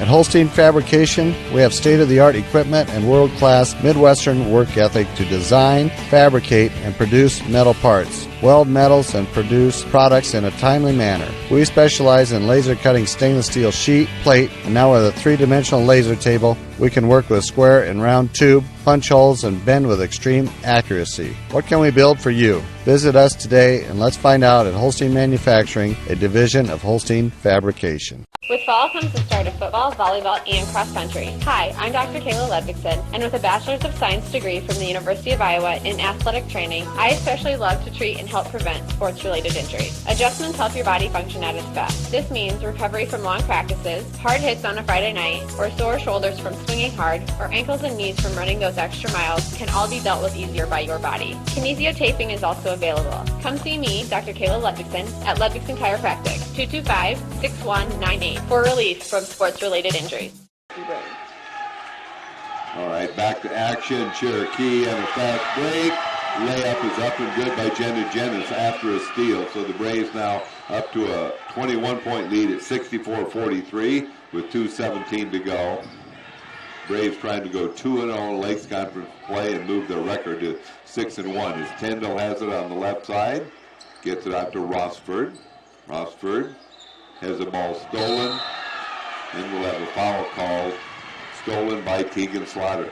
Teagan just having an incredible night. We're still in the third quarter, and she has 27 points, and she's filling the stat sheet with steals and rebounds. Pushing the ball really well. It's working at the point. Now she will move to the right with the dribble. Off it goes to Kennemongan. Now it goes to the left-hand side. Three-pointers up, in and out, no good for Grace Anderson, and the rebound is taken off. Double team. They barely get it across in 10 seconds. They'll get it in the corner. A three-pointer is up and no good. Grace Anderson with the rebound. Gets it off to Teagan. Teagan drives to the right, goes up with the shot, misses. And the rebound is hauled off by ELC. As we have with the basketball Moore. Moore goes 1-on-4 and gets it. Gets the roll. 64-45 Cherokee. 1:13 to go here in the third quarter. And they'll get it on the right-hand side. And long-range three is up no good. Right at it for Grace Anderson. And the rebound is taken off by Esterville Lincoln Central. Dribble behind the back. Tyndall puts it up no good. Short-armed it. And there goes the play to Tegan. She'll stop, have the ball knocked away, block on the play, and this will be a jump ball. 44.6 seconds to go.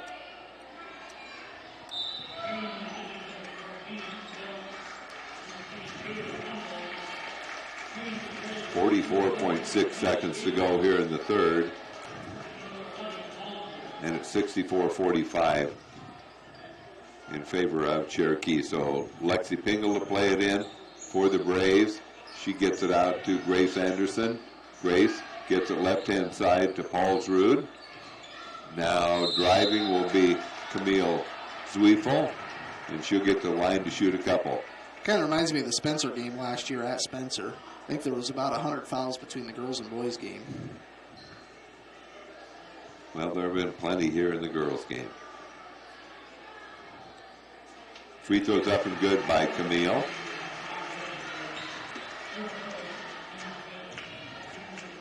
Might be her first point. It is.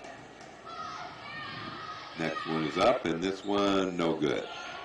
Rebound to Rossford. Well, she lost it. Now we'll have another jump ball. Going to be ELC ball. All right, Rossford to play it in for Esterville Lincoln Central in front of the Cherokee bench. Braves leading by 20, 65-45. Left-hand side it goes to Rossford. She drives in. It's blocked out of bounds.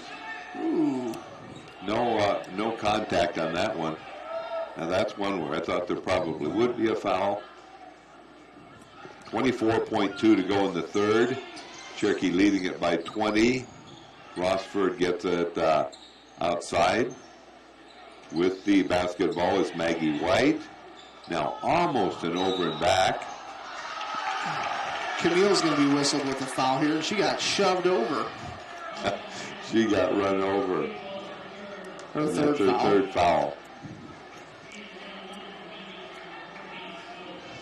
Coach Slaughter might have to see if there's any JV players still sticking around here because they might run out of players. I don't want to say that, but just tons of fouls. It's off the Braves. Cherokee had two players going after the rebound. Grace and Anna Paulsrud, and it lost it out of bounds. Rossford to play it in for Esterville Lincoln Central. And she gets it on the left-hand side. The three-pointers up no good. Lexi Pingle just gave up 3 foul shots. And that's her fourth.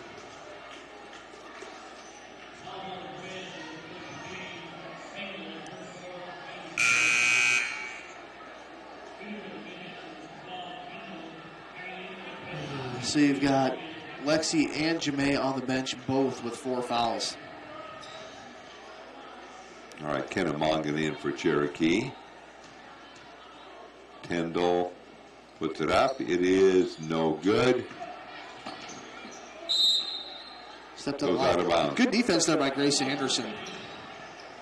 And she'll play the ball in and get it into Kennemongan. Kenna drives to the right, ball tipped out of bounds. And it belonged to Cherokee. 2.5 seconds to go. Do they realize that? 2.5 seconds to go here in the quarter. Cherokee by 20. And so Kenna might as well fire it. It's blocked. And they did realize it. They got technically they got 2 shots off, but anyway, in 2.5 seconds. So at the end of 3 quarters, it is Cherokee 65, ELC 45. You're listening to Cherokee Braves girls basketball on KCHE AM 1440.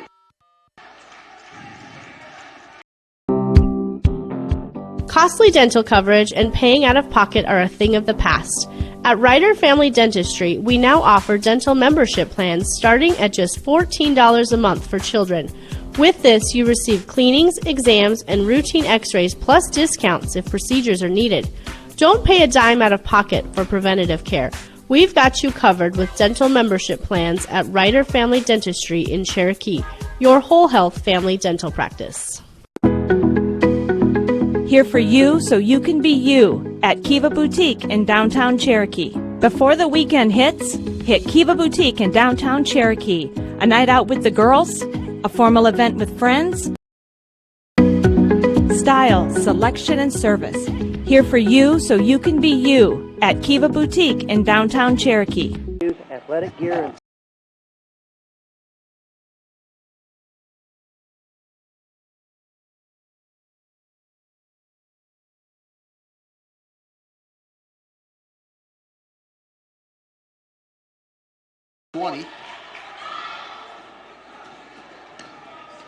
And ELC can't finish on that end. They'll go back up with it. Shot no good.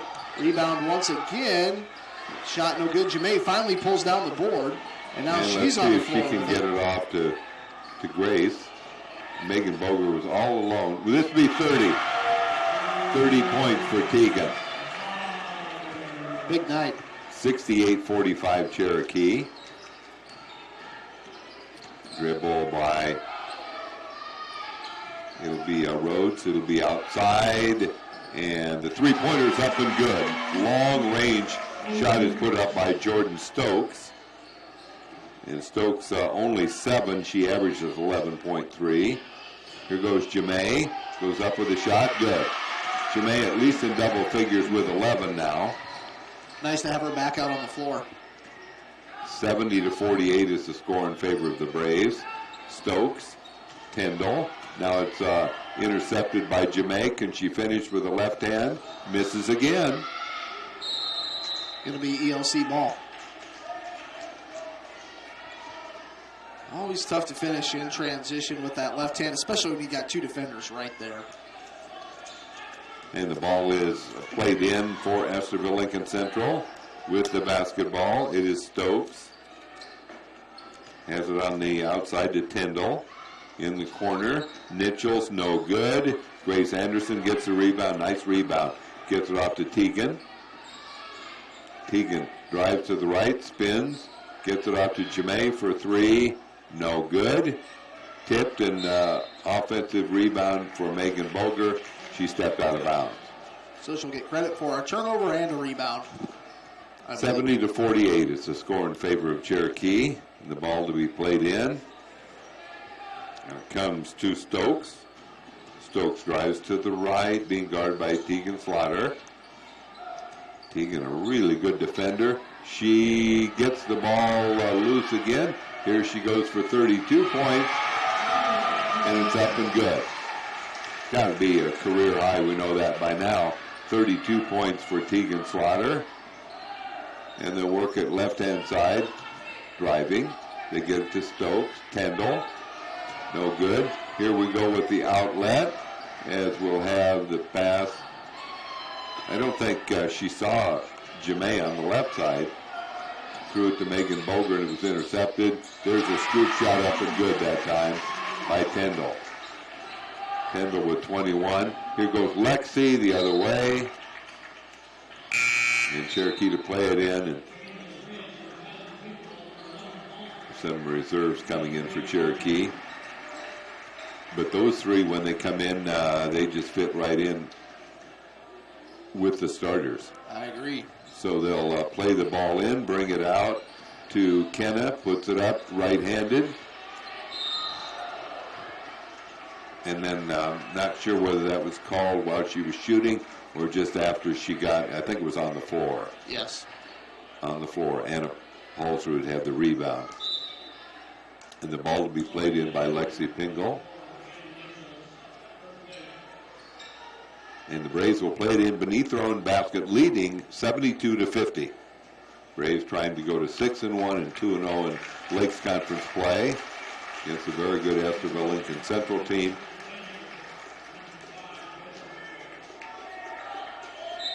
Lexi Pingle ready to play it in.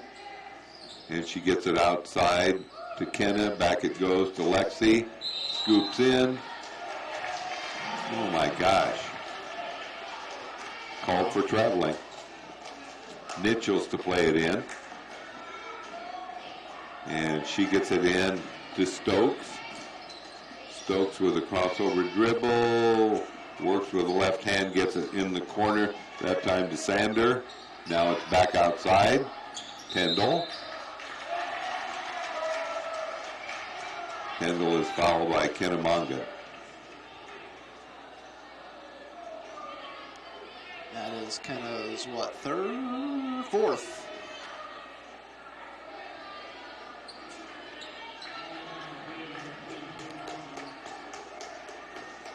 All right, so on the free throw line will be Kendall, already with 21 points, 16 of them in the first quarter.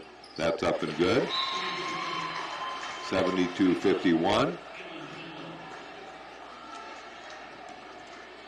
And Kendall with one more free throw. It's up and good. Hit the front of the rim and fell in. And they bring the ball in. On the right-hand side, they'll get it off to Kennemongan. Drives, puts it up, good. Oh, nice move. 74-52. Kenna having a nice night. I think she's in double figures now. 11 points. And let's see, they'll go right inside to Rossford. Nice block by Jamay. She'll take it all the way, put it up. Good. Finally got one of those to drop, and she has 13 points. And 76-52.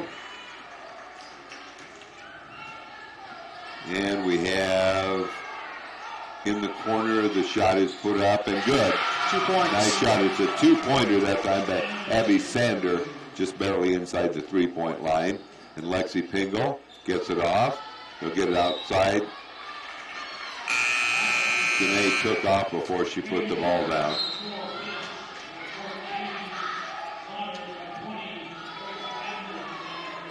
Tegan Slaughter back in, along with Megan Boger, Molly Pitts, Grace Anderson, and Jamay on the floor. Jamay was the only one that stayed in there. All right, 4:07 to go here in the ball game. 76-54 Cherokee, and they'll have it out to Nichols. Nichols brings it back outside to Sander. Kendall. Wow. Number 4 on just a Tegan. touch.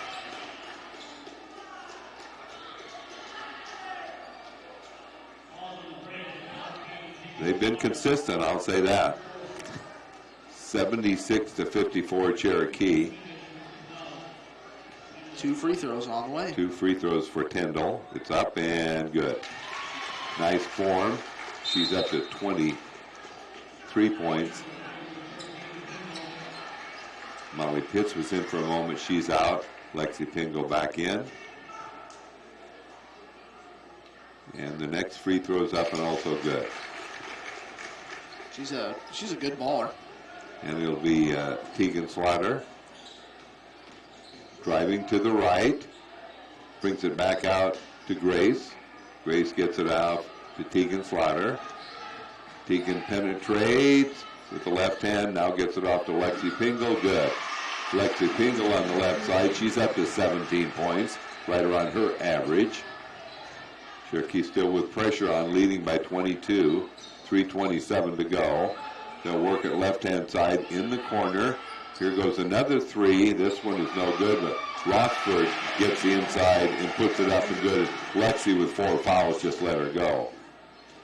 20-point lead to Cherokee. As Jamay drives in the middle, spins, nice move, basket count. That was a nice move. She was going to the right, just kept it going on a nice pivot and hit the left-handed layup. So I think she's up to 15 points. Jamay puts it up, good. And it is 16 points now for her, and it's 81-58 Cherokee. 3:02 to go here in the game. Cherokee pressuring on the outside to Nichols. She gets a return pass and drives to the left. Weaves through. Nice block by Jamay. And put back is no good by Nichols. Outlet pass, and there's Megan Boger. All alone, good. Megan thought, hey, if I just take off a little early, I can get a quick bucket. She has 4 points. Nichols gets a bounce pass on the right-hand side in the corner. Rossford, nice block by Tegan. Grace Anderson picks it up, gets it to Tegan. She puts it up, no good this time. Lost out of bounds, but still belongs to Cherokee. 2:16 to go, but I think all 5 of the Cherokee players are coming out. 32 for Tegan Slaughter. See, 16 for Jamay. Lexi Pingle ends with 17. Good games. This is Cherokee's fourth straight game in the 80s. And here's a long range. Oh, my goodness. Kenna Mongan. I think she has a career high, I think, as a freshman. Now, are they going to call that on her? Yeah. That is on her? She might be done. Nope, just her third. Oh, no, okay. She's not even close to foul trouble with 3. No, you're right, you're right. I thought she was in foul trouble. The reason I don't know is it always takes a while to get the change up on the board on the left-hand side. Yeah. And she's still not up there. That's because that's usually pretty accurate on how many fouls they have. Free throw was up and good. 86-59, 86-60. And the ball will be played in by Anna Paulsrud. Caden Wagner came for the first time tonight. 2:06 to go. Here comes the pass into Molly Pitts. Molly gets it off to Anna Paulsrud. Travel. So it'll be played in. Just new in the lineup is Laura Humble.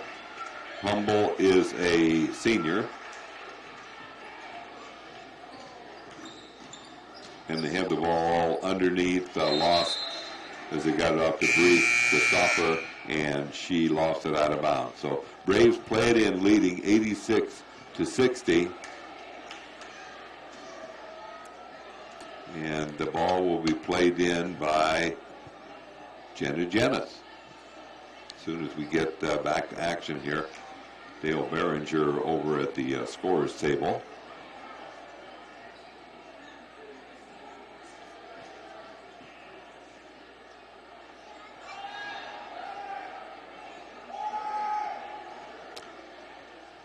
.151 to go here in the ball game.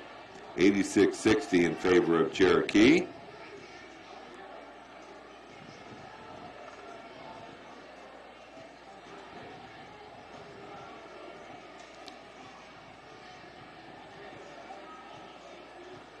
All right, looks like we're just about ready to go on. Technical foul. Well, is it? Adam says it's a technical. It is a technical. Who's it? Is it? Dale Behringer just said a technical and went right to Coach Martindale. I don't have the slightest idea what happened. Whether it's somebody maybe said something under their breath, or. Oh no, it wasn't that. I don't think so. It was they were going up ahead. It had something to do with somebody not registered, on the scorebook or something. Something like that. It's on the yeah, it's on Cherokee. Yeah. Huh. All right, so the free throw is put up and good. That time by Jordan Stokes. She's a good ball player, too. And she makes 1 of 2. 1:51 to go here. See how long we can stretch out this game. Ball will be played in by Christopher.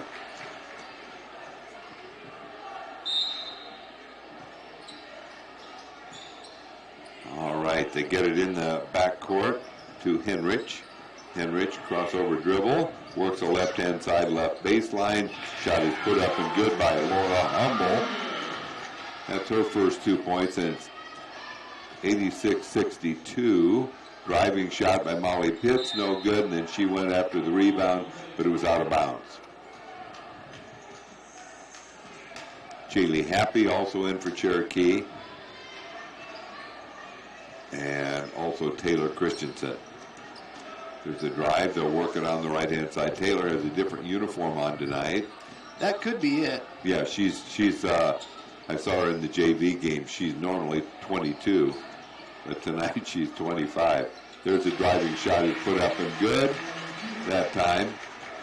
Making the hoop that time was Amara Henrich, 86-65 with a minute to go in the game. They'll get it outside. Jenna Jennings has the ball stolen by Humble. 53 seconds to go. Driving straight down and putting it up, no good. Keeping the ball alive, however, is Henrich. Sander has it. Now they have it outside. Backing it up just a little bit is Gabriel Paul. In the corner, shot put, no good. Offensive rebound goes to ELC. Now outside, Rossford. Now a three-pointer is put up, no good, off front of the rim by Sander. And Cherokee finally gets the rebound. Jaylee Happy has it. Now the Braves throw it down. Taylor Christensen has it. She drives, puts it up, no good. Puts it right back, and boy, it looked like there was a foul there. Going to be a Esper Lincoln Central ball. All right, 14.3 to go. Not quite as many fouls here in the second half. Only 7 on ELC. All right, 11 seconds to go in the game. Braves have won it. 86-65 is the score right now. As we get ready, Rossford, nice move, and with 0.3 seconds to go, we have a foul. Why not? It's about par for the course today. 86-67. Rossford on the line to shoot one. Up and good. It was just one. Yeah. Basket counted. Cherokee take it out. Fans are yelling. And I can hear Coach Slaughter say, "It's our ball, take it out." That's it. All right, very good. 86-68, the Cherokee Braves win it to go to 6-1, 6 straight wins, and 2-0 in Lakes Conference play. And I think Keith has the scoring for us. The Braves led it the whole way after the first quarter. Well, actually, I think it was tied at the end of the first quarter. 2020. Halftime, Braves led 47-32, 65-45, a 20-point lead at the end of the third. And final score, 86-68. For Esper Lincoln Central, Bree Christopher had 4 points. Adrian Rossford had 2. Caitlin Tyndall, 24 points. Jordan Stokes had 10. Amara Heinrichs had 6 points. Abby Sander had 2. Jaden Moore had 9. And Jaden Nichtels had 6. For the Cherokee Braves, Megan Boger had 4 points. Camille Zwiefel with 1. Lexi Pingle, 17. Jenna Jennings with 2 points. Kenna Mongan with 14. 16 for Jermaine Nichols. And a career best for Tegan Slaughter with 32 points. Final score, 86-68. The Braves pick up another victory. They'll have the day off tomorrow before they host top-ranked Newell Fonda coming to town on Thursday. We've got the boys game coming up next. The Cherokee boys 2-2, Esper Lincoln Central 3-1. What we'll do is we'll step aside here for about, they only have 8 minutes up on the clock. They might try and, usually they put 15 up there to. I think it'll be more than that. I'm quite sure. So we'll step aside here for a moment. A few minutes, we'll come back with the boys game here. That's coming up in a short while on KCAG AM 1440. OMG, you have to tell me where.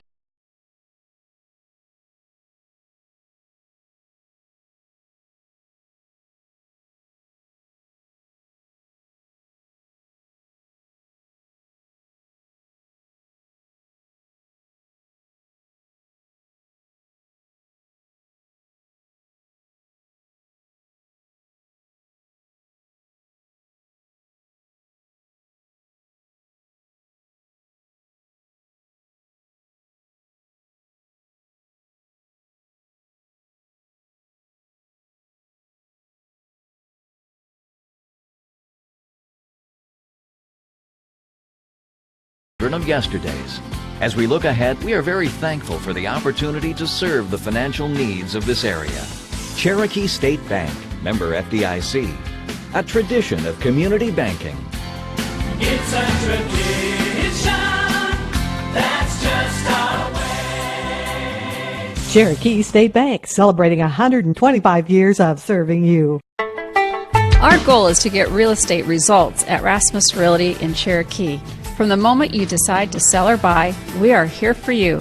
Get results with Rasmus Realty. We market your home to ensure buyers can find you. Get results with Rasmus Realty. And with your busy lifestyle, we schedule appointments on your time. Get results with Rasmus Realty. Our goal is simple: to get results. Real estate results at Rasmus Realty in Cherokee. Have been advised to get tested for HIV, hepatitis B, hepatitis C. State health officials issued the recommendation.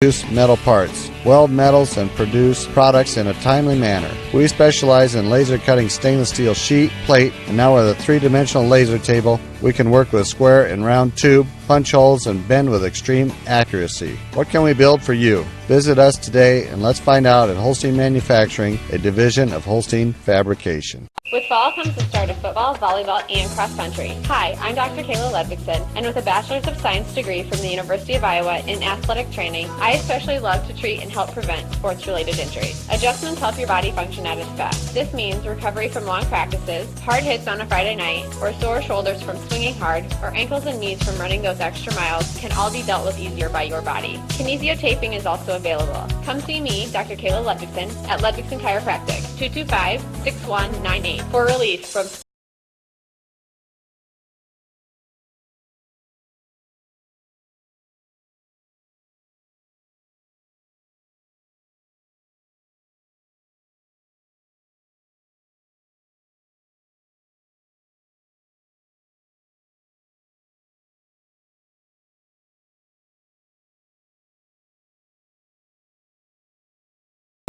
Costly dental coverage and paying out of pocket are a thing of the past. At Ryder Family Dentistry, we now offer dental membership plans starting at just $14 a month for children. With this, you receive cleanings, exams, and routine x-rays plus discounts if procedures are needed. Don't pay a dime out of pocket for preventative care. We've got you covered with dental membership plans at Ryder Family Dentistry in Cherokee, your whole health family dental practice. Here for you so you can be you at Kiva Boutique in downtown Cherokee. Before the weekend hits, hit Kiva Boutique in downtown Cherokee. A night out with the girls, a formal event with friends, a family function, or a working weekend. For each of your life's occasions, there is an outfit for you at Kiva Boutique. Style, selection, and service. Here for you so you can be you at Kiva Boutique in downtown.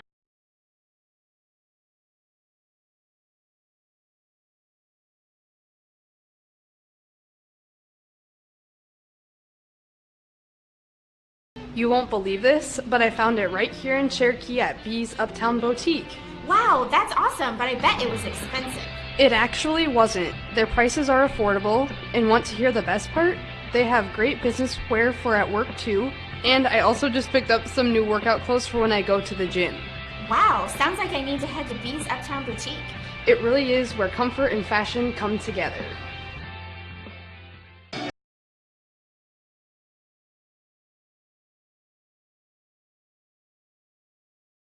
Of this area for a long time. Many of today's customers are the great-grandchildren of yesterday's. As we look ahead, we are very thankful for the opportunity to serve the financial needs of this area. Cherokee State Bank, member FDIC, a tradition of community banking. It's a tradition that's just our way. Cherokee State Bank, celebrating 125 years of serving you. Our goal is to get real estate results at Rasmus Realty in Cherokee. From the moment you decide to sell or buy, we are here for you. Get results with Rasmus Realty. We market your home to ensure buyers can find you. Get results with Rasmus Realty. And with your busy lifestyle, we schedule appointments on your time. Get results with Rasmus Realty. Our goal is simple: to get results. Real estate results at Rasmus Realty in Cherokee.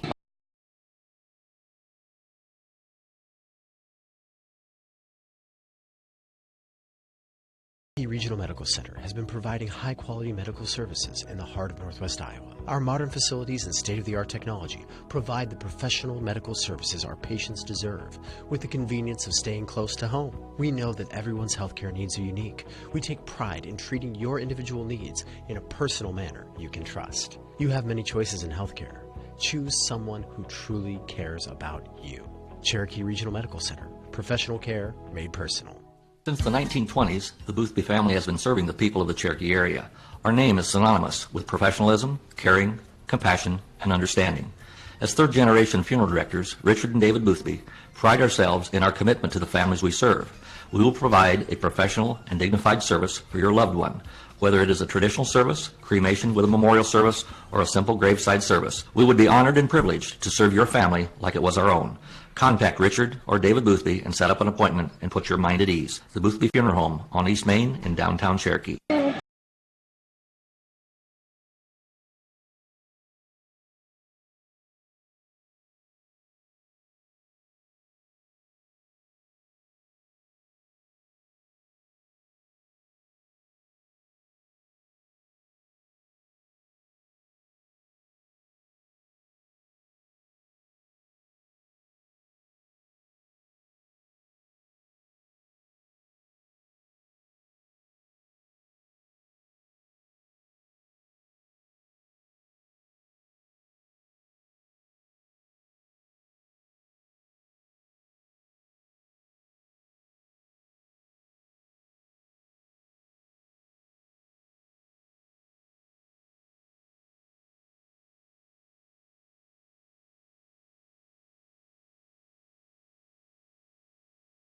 Was easier by your body. Kinesiotaping is also available. Come see me, Dr. Kayla Ludvigson, at Ludvigson Chiropractic, 225-6198 for relief from sports-related injuries.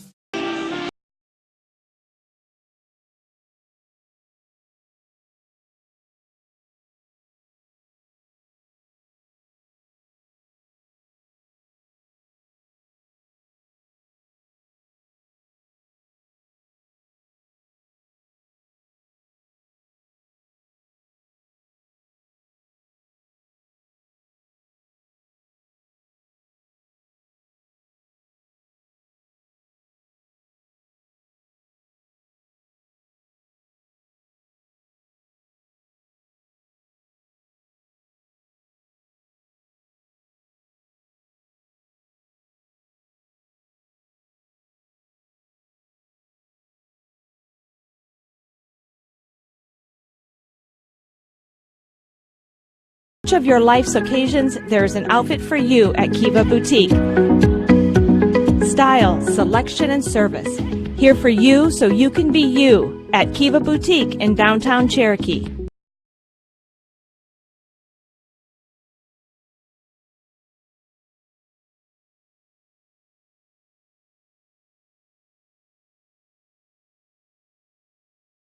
Many of today's customers are the great-grandchildren of yesterday's. As we look ahead, we are very thankful for the opportunity to serve the financial needs of this area. Cherokee State Bank, member FDIC, a tradition of community banking. It's a tradition that's just our way. Cherokee State Bank, celebrating 125 years of serving you. Our goal is to get real estate results at Rasmus Realty in Cherokee. From the moment you decide to sell or buy, we are here for you. Get results with Rasmus Realty. We market your home to ensure buyers can find you. Get results with Rasmus Realty. And with your busy lifestyle, we schedule appointments on your time. Get results with Rasmus Realty. Our goal is simple, to get results. Real estate results at Rasmus Realty in Cherokee.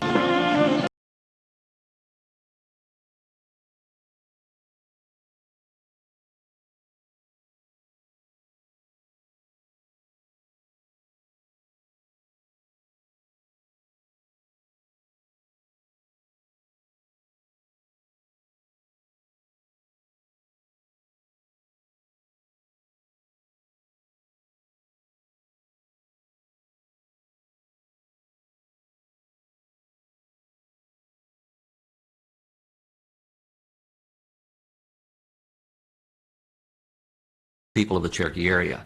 Our name is synonymous with professionalism, caring, compassion, and understanding. As third-generation funeral directors, Richard and David Boothby pride ourselves in our commitment to the families we serve. We will provide a professional and dignified service for your loved one, whether it is a traditional service, cremation with a memorial service, or a simple graveside service. We would be honored and privileged to serve your family like it was our own. Contact Richard or David Boothby and set up an appointment and put your mind at ease. The Boothby Funeral Home on East Main in downtown Cherokee.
But I found it right here in Cherokee at B's Uptown Boutique. Wow, that's awesome, but I bet it was expensive.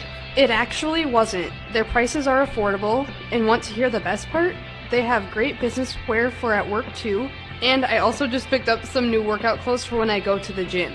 Wow, sounds like I need to head to B's Uptown Boutique. It really is where comfort and fashion come together.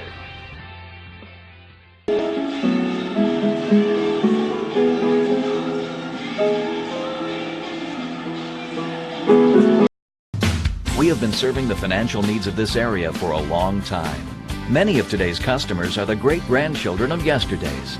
As we look ahead, we are very thankful for the opportunity to serve the financial needs of this area.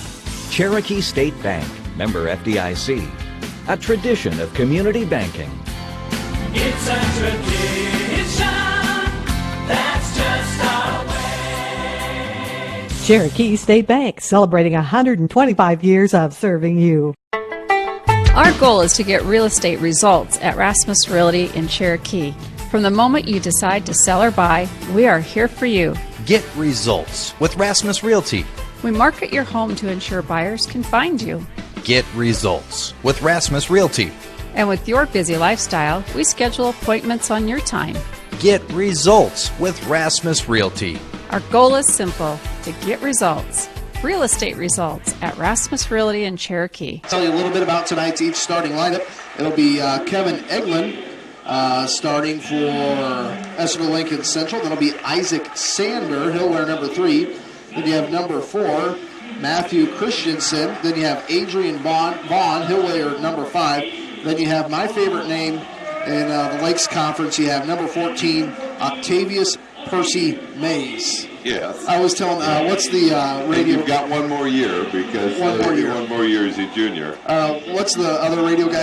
Dave Ruckler, yeah. And I told Dave, I said, I don't know why, I just like to say that name. He goes, I like it too. For the Cherokee Braves, they'll start with senior Alex Paulsrud, senior Trevor Lundquist, junior Braden Farber, senior Ryan Hurd, and sophomore Joe Benson. Joe Benson last Saturday night, I think, had 16, 17 points off the bench, shot the ball very well from downtown, earned himself some extra minutes and in the starting lineup here. So for the Cherokee Braves, they are led by Ryan Hurd, averaging 15.5 points per game. Then you have Braden Farber. He averages 10 a game. Mason Carver actually averages 6 points per game, 5 points per game for Joe Benson. Trevor Lundquist, the senior, averaging 4 points per game. Now for Esther Lincoln Central, Adrian Vaughn leading the way, the sophomore, 18 points per game. Then you have Isaac Sander, a senior, with 10 points per game, and Matt Christensen, a junior, with 10 points per game. John, anytime you face a team with 3 scorers that average in double figures, it's kind of tough to make a game plan for that. For sure, that really helps you out. We've got Adam Morris running the Fuller Digital Solutions setup behind us. You can find this game on YouTube. It's also shared through our Facebook page. So it's going to be Christensen to tip things off here against Ryan Hurd. And we are underway. Lakes Conference basketball. Farber gets the tip from Hurd, works it straight away. And going to throw it underneath to Hurd. Hurd looking to pass. Goes to Joe Benson. He'll fire a 3. Picks up right where he left off on Saturday. Knocks it down.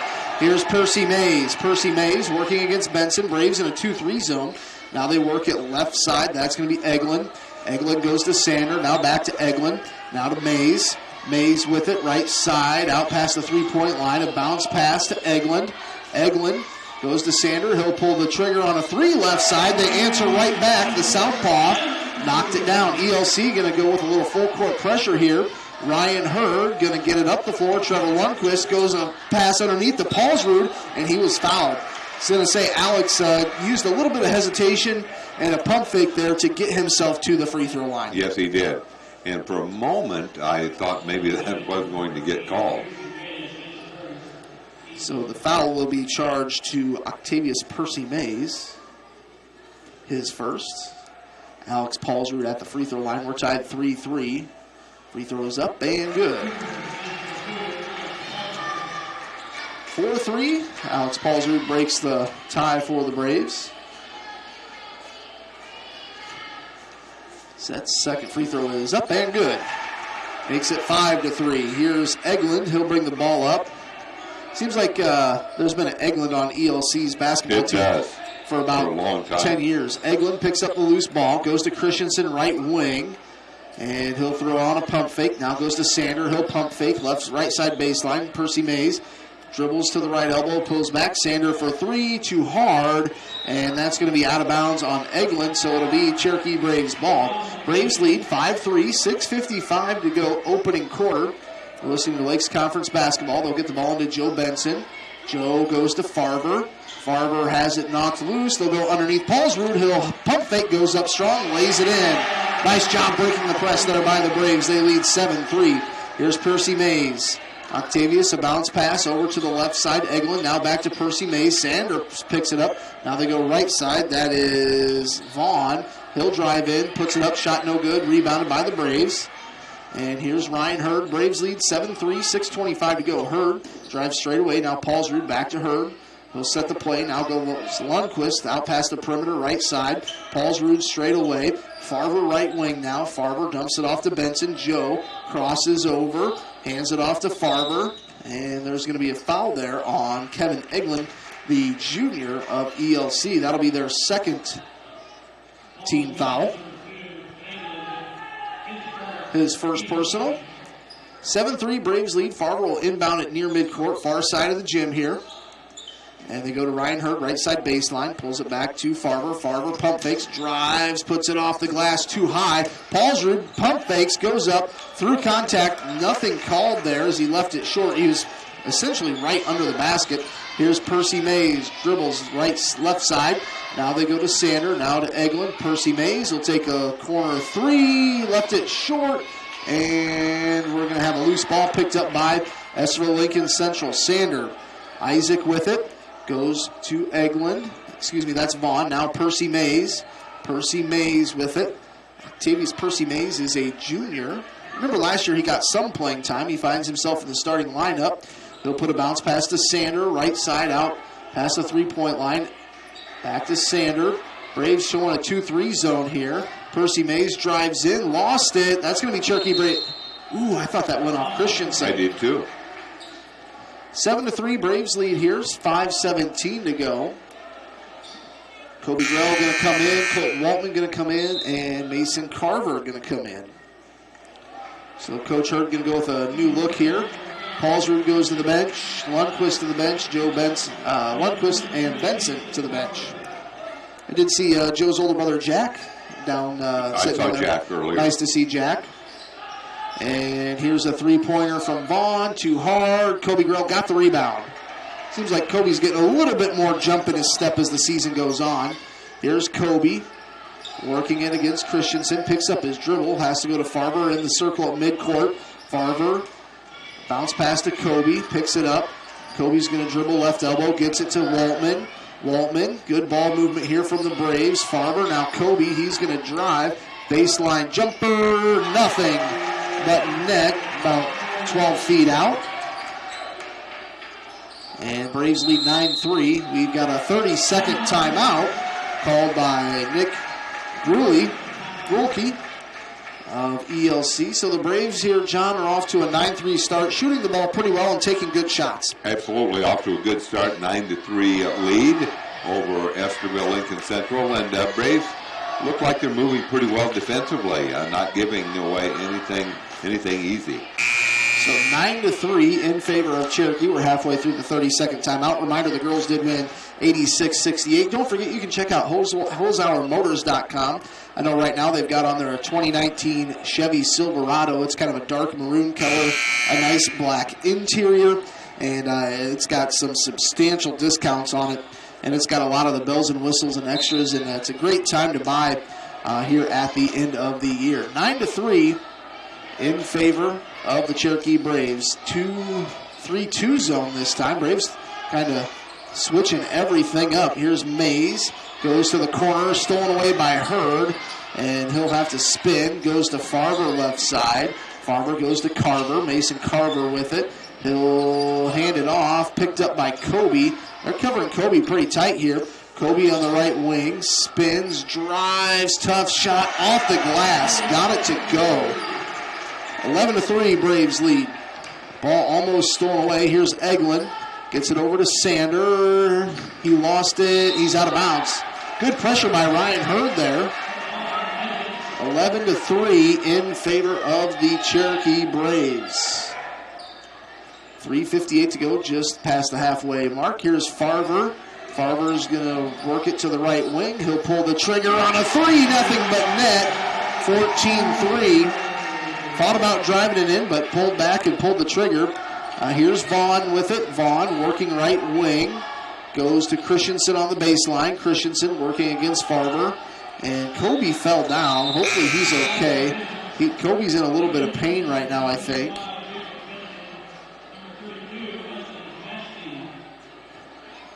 And he's going to get up. Don't want him to hurt that knee anymore. He's acting like maybe it's okay. Full timeout, 14-3 Braves lead here. Opening quarter back in 60 seconds. You're listening to Cherokee Braves basketball on AM 1440. 100 years, Cherokee Regional Medical Center has been providing high-quality medical services in the heart of Northwest Iowa. Our modern facilities and state-of-the-art technology provide the professional medical services our patients deserve with the convenience of staying close to home. We know that everyone's healthcare needs are unique. We take pride in treating your individual needs in a personal manner you can trust. You have many choices in healthcare. Choose someone who truly cares about you. Cherokee Regional Medical Center. Professional care made personal. Since the 1920s, the Boothby family has been serving the people of the Cherokee area. Our name is synonymous with professionalism, caring, compassion, and understanding. As third-generation funeral directors, Richard and David Boothby pride ourselves in our commitment to the families we serve. We will provide a professional and dignified service for your loved one, whether it is a traditional service, cremation with a memorial service, or a simple graveside service. We would be honored and privileged to serve your family like it was our own. Contact Richard or David Boothby and set up an appointment and put your mind at ease. The Boothby Funeral Home on East Main in downtown Cherokee. Saying thank you. KCHE AM 1440 back to action here, and 14-3, and I just showed John something, maybe if he wants to break the news. That's right. Hawkeye legend Hayden Fry passed away at 90 years old today. It's too bad. That's too bad. And Ryan Hurd, a big offensive rebound. Farver for three again, too hard. Can he get his own rebound? Had a hand on it, picked up by Mason Carver. Now Farver's going to drive, got underneath it, he was blocked, but he'll pick up a foul. So that's too bad about that is too bad. That's too bad. He lived a good life. Actually, in his last, in his upper 60s, I can't remember, it was prostate cancer, some type of cancer, and got it taken care of, and then lived about 20 years longer. So. Free throw is up and good. It says here he had 143 career wins at the University of Iowa. Free throw is up and good by Farver, so he will get one more. He took over when they had 19 straight years without a winning record. There were 2 5-5s in there, but 19 straight years, and so then between he and then Kirk Ferentz, it's been 40 pretty good years for Iowa. Farver did make the second free throw, makes it 16-3. Pressure from the Braves causing trouble here for ELC. They'll move it around the edge with Sander. Now back to the left side. That's a new player in there, 25, Jacob Jensen. They go to Jensen left side. Christensen at the elbow. Now Sander, we've got a scrap on the floor for the ball. Christensen underneath, pump fakes, drives, blocked, saved by Hurd, pulled down by Paulsrud. Here's Joe Benson in transition. Dribbles all the way across the floor. Here's Farver. Back to Benson. Right side, Paulsrud. Back to Joe Benson for three. Good! 19-3. Braves have opened up a big lead here. And they go to Sander. Sander goes Jensen. Actually, that is Shasteen. Shasteen goes Jensen. Now here is Isaac Sander. Now to the left side, that's Jensen's. Back to Sander. Loose ball picked up by the Braves. Here's Hurd in transition. Went to go behind his back. Picked up by Christofferson. Shot is up, no good. Christensen. And Braves dodged a bullet there. Hurd goes right side. Farver open look at a three. Too hard. Loose ball tipped up. Controlled by the Midgets. Going the other way. A nice bounce pass to Jensen. He got too far underneath. Here's Eglund for three. Off the front of the rim. Nice. Paulsrud with the rebound. And they call a jump ball there. Wow, that was really quick. He just barely had his hand in the ball. Paulsrud, he had to sky up to get it. Pulled it in. Defender got there, put their hands on it. Paulsrud just kind of stripped it right back out. Good to see Kobe's coming back in, so he's okay. The way he kind of went down was kind of hold your breath. So it'll be ELC's ball underneath. It'll be Eglund on the inbound. They get it into number 21. That is Colin Richardson. Goes to Eglund. Eglund drives, kicks it back out. Jensen thought about the three. Now right side Eglund. Eglund with it. Braves showing a 1-3-1 zone. Here's Eglund for three. That is Vaughn. Kind of stops the bleeding a little bit. Braves need to keep their foot on the gas. They lead 19-3 here opening quarter. Lundquist goes to Kobe. He'll pump fake. Kobe pulls it back out. Goes to Joe Benson. I think we could call Joe Benson JB3 because he's been knocking them down. Speaking of threes, Kobe Grell takes one and he knocks it down. 22-3. Braves lead by 19. Sander throws it to Vaughn, right corner, double team. 42 seconds to go. They go underneath. Shot is up, no good. Hurd pulls down the board. Ryan Hurd, I don't think has scored, but he's pulled down a ton of rebounds here in the opening quarter. I think he's got 2 points, but if you'd say that Ryan had 2 points in the first quarter, how could we be up 16? 22-6 in favor of the Braves, and Coach Hurd wants one shot here to end the quarter. Kobe Grell gets a screen from Paulsrud, works at right wing, goes between the legs. Kobe's going to direct traffic. Kobe's going to run the point. He'll come and get a screen from Ryan. And now he's got to go to Lundquist. 3 seconds left. Joe Benson for three, too hard. Rebound goes off to ELC. That's going to end the quarter. The Braves play a good first quarter, 22-6. They lead after one. We'll be back with more Braves basketball in 60 seconds on KCHE AM 1440. Can we build for you? At Holstein Fabrication, we have state-of-the-art equipment and world-class Midwestern work ethic to design, fabricate, and produce metal parts, weld metals, and produce products in a timely manner. We specialize in laser cutting stainless steel sheet, plate, and now with a three-dimensional laser table, we can work with square and round tube, punch holes, and bend with extreme accuracy. What can we build for you? Visit us today and let's find out at Holstein Manufacturing, a division of Holstein Fabrication. With fall comes the start of football, volleyball, and cross country. Hi, I'm Dr. Kayla Ludvigson, and with a Bachelor's of Science degree from the University of Iowa in athletic training, I especially love to treat and help prevent sports-related injuries. Adjustments help your body function at its best. This means recovery from long practices, hard hits on a Friday night, or sore shoulders from swinging hard, or ankles and knees from running those extra miles can all be dealt with easier by your body. Kinesiotaping is also available. Come see me, Dr. Kayla Ludvigson, at Ludvigson Chiropractic, 225-6198, for relief from sports-related injuries. And all the sportscasters for their support.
Braves will inbound the ball, and they throw it away.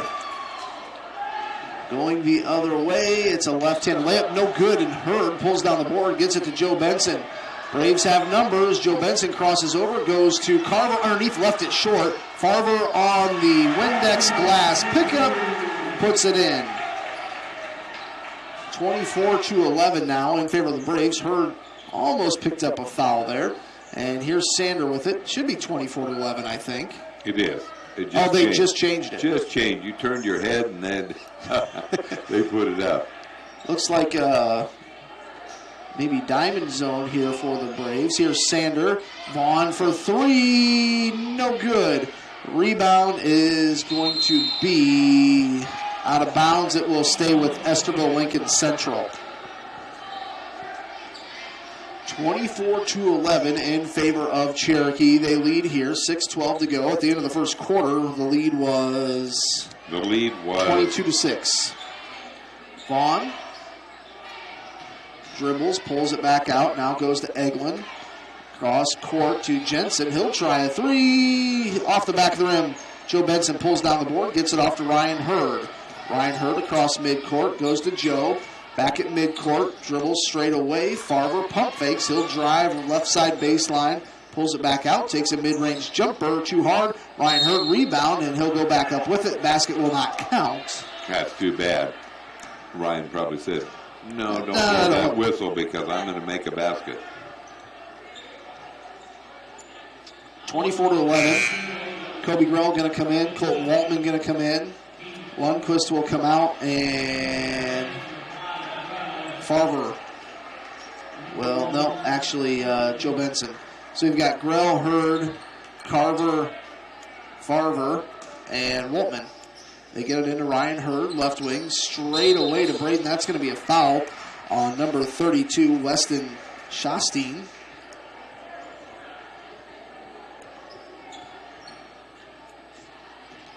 So the Braves will inbound it right in front of the ELC bench. They lead 24-11, 5:38 to go. Just before halftime here. And the Braves will throw it into the backcourt to Ryan Hurd. His dad, Coach Mark Hurd, calls out the play. Gets across midcourt. Works it right side. Kicks it out to Farver. Farver gets to the free throw line. Braves moving it around the perimeter. They go back to Braden. Braden a pump fake. Drives in.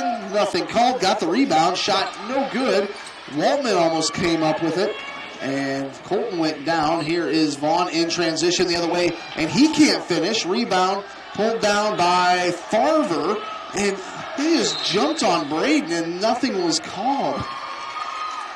I think it's going to stay with ELC. So as everything was touchy in the girls' game. I was just going to say a little different than that.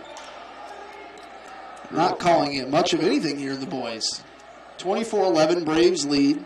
5:05 to go just before half. John will have a few of the girls' players off that fresh 86-68 victory coming up to talk here at half. Jensen thought about the three, goes to the elbow. Ball stolen away. Kobe Grell comes up with it. Goes to Ryan Hurd. Ryan Hurd going to push the pace. Goes to Braden. Oh, Braden was on the line on the far side. So the Braves turn it right back over. Braves need to kind of... A little bit of a scoring drought for Cherokee here in the early part. Over 3 minutes with just 2 points. However, it still is a 13-point lead. Vaughn goes behind the back. Almost lost it out of bounds near midcourt. And that one is knocked into the backcourt, so that's okay. Vaughn with it. Adrian Vaughn goes right side Jensen. Straightaway Sander pump fakes. Now back to Jensen. Jensen back to Vaughn. He'll pull the trigger on a three. He's a lefty, no good. Jensen got the rebound, brings it back out beyond the perimeter. Sander goes behind the back. Now Vaughn, he'll step up. Thought about the three, goes back to Sander. Drives, puts up a little layup. Shot no good. Farver just mistimed his jump. And Ryan Hurd's been a monster underneath. And stolen going the other way. And Colton Waltman will be fouled. That'll be team foul number 6 on Esterville Lincoln Central. Percy Mays going to come back in. Along with, see if I can get the number on number 21, Colin Richardson, a senior. 24-11. We're just about midway through quarter number 2 here.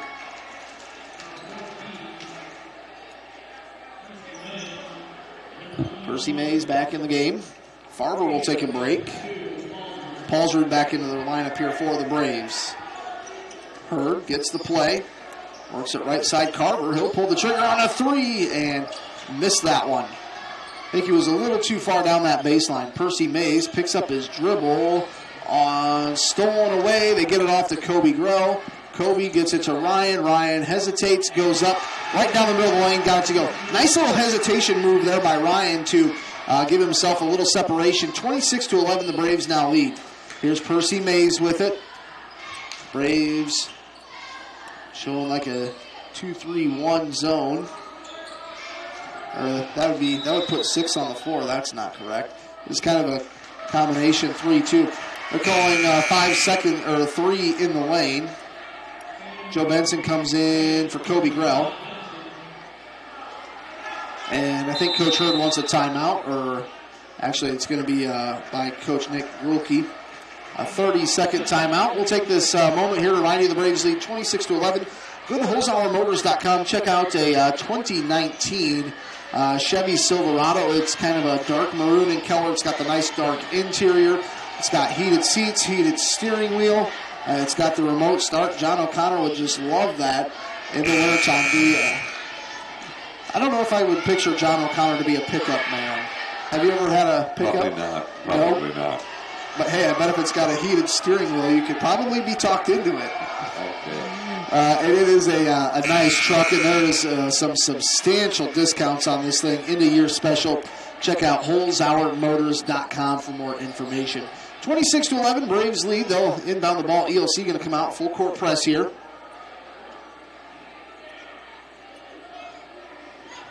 Ryan Hurd going to inbound the basketball. Trying to get the ball in. Gets it into that's Hodgson into the game. Hurd goes behind the back, now between the legs. Gets it across midcourt to Hodgson. Hodgson with it. He'll dribble right side, hands it off to Colton Waltman. Waltman goes behind the back, double team, goes to Hodgson, and he steps up into a mid-range jumper. Out and back in.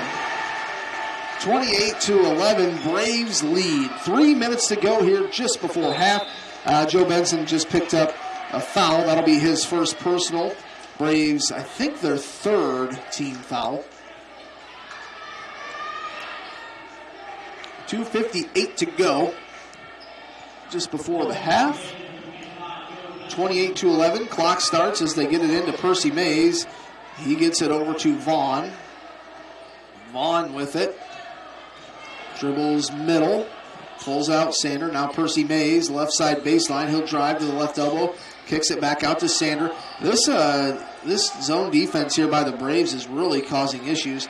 They go underneath, now back out. Vaughn for three, no good. Rebound, going to be tipped back out to ELC. And Joe Benson actually got a block there, and then it's picked up by Ryan Hurd, and then he throws it away to Percy Mays. Going the other way for the Midgets. Percy Mays dribbles between the legs in the left wing, goes to Sanders straight away. 28-11, 2:15 to go, quarter number 2. Trevor Lundquist going to come into the game. And, oh, wow. The irony is I was just talking to Joe's mom at the concession stand, and I said the girls' game, boy, there were some close fouls. They call that close. She said, yeah, a lot of ticky-tack fouls. Well, they had a couple like that on Joe. Joe just picked that one up. That one was just a touch. And after, things have been so physical. A lot of physical underneath, that's right. Why is he going to shoot free throws? No. Yes, he's shooting free throws, Keith. There's no way he should be shooting free throws. Well, Mark Hurd seems to be upset. That's just number 4. I mean, he was how far away from the basket? Oh, I see. Yeah, it's 4. Yeah, that's 14 fouls on Cherokee. Yeah, there's no way they should be shooting free throws. Yeah, you were right. I was looking at the 7th. I get confused sometimes too, but I could see that one. All right, back to action here. 2:10 to go. Braves lead 28-11. Percy Mays goes Sander. Sander to Mays. Percy Mays, a little jab step. Left elbow, pulls back out. Goes back out to Sander. Sander to Percy Mays. Quick passing. Dribbles in the lane. Loose ball picked up. Hodgson can't pick it up. Lundquist kind of spun away from contact. Vaughn hands it to Kobe Grell, and he's got all sorts of hands all over him. He'll spin. He'll hand it off to Ryan Hurd. 1:43 to go. Right side, Hodgson. Hodgson with it. Jacob goes to Kobe. Kobe backing his way down in. Fades in the lane. Off the front of the rim. No good. Good-looking shot. Just left it a little bit short. Now here's Sander going to drive. Left side baseline. Throws it underneath Christensen, and shot is up and good. I wasn't sure how he was going to get that shot off because he was right under the hoop. I know. He had to maneuver a little bit. 28-13. Here's Jacob Hodgson. Gets a screen from Lundquist. Goes back to Trevor. Now out to Ryan Hurd. He'll go left side. Kobe Grell. Now Paul's Rude. He'll dribble in. 8-foot jumper. Falls in. That thing hit the back of the rim, the backboard, front of the rim, and then it fell in. 30-13. Under a minute to play here just before half. Here's Percy Mays with it. A bounce pass over to Vaughn. Now to Percy Mays. Over to Vaughn. He'll think about the three. He's a pretty good shooter. Here's Percy Mays. A little jab step in the left wing. And he throws it back out to Vaughn. 37 seconds to go here before half. And here's Sander. Guarded by Kobe. Now to Vaughn. 30 seconds to go. Percy Mays, a pump fake. He'll drive. Goes to Christensen. Underneath. Shot won't go. And a push foul. I think Kobe Grell might be getting a couple of, well, at least 1-and-1 free throws. So Kobe Grell was fouled.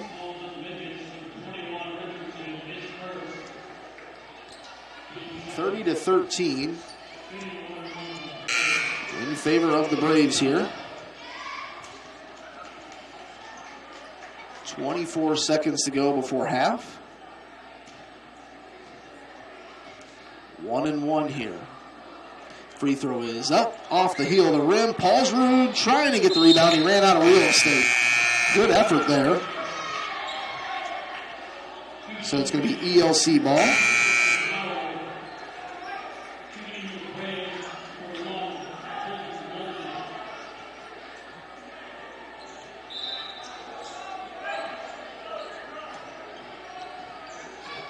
Here's ELC with it. Vaughn, 17 seconds. They might hold for one. 30-13. Braves have played a pretty good, solid second quarter. They just threw it away, I think. No, it was tipped. It was tipped.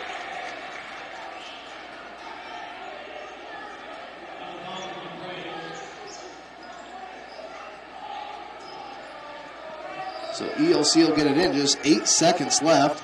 Vaughn with it. 5 seconds. Stolen away by Colton Waltman. 3 seconds left. He'll hesitate. Puts it up. He's fouled.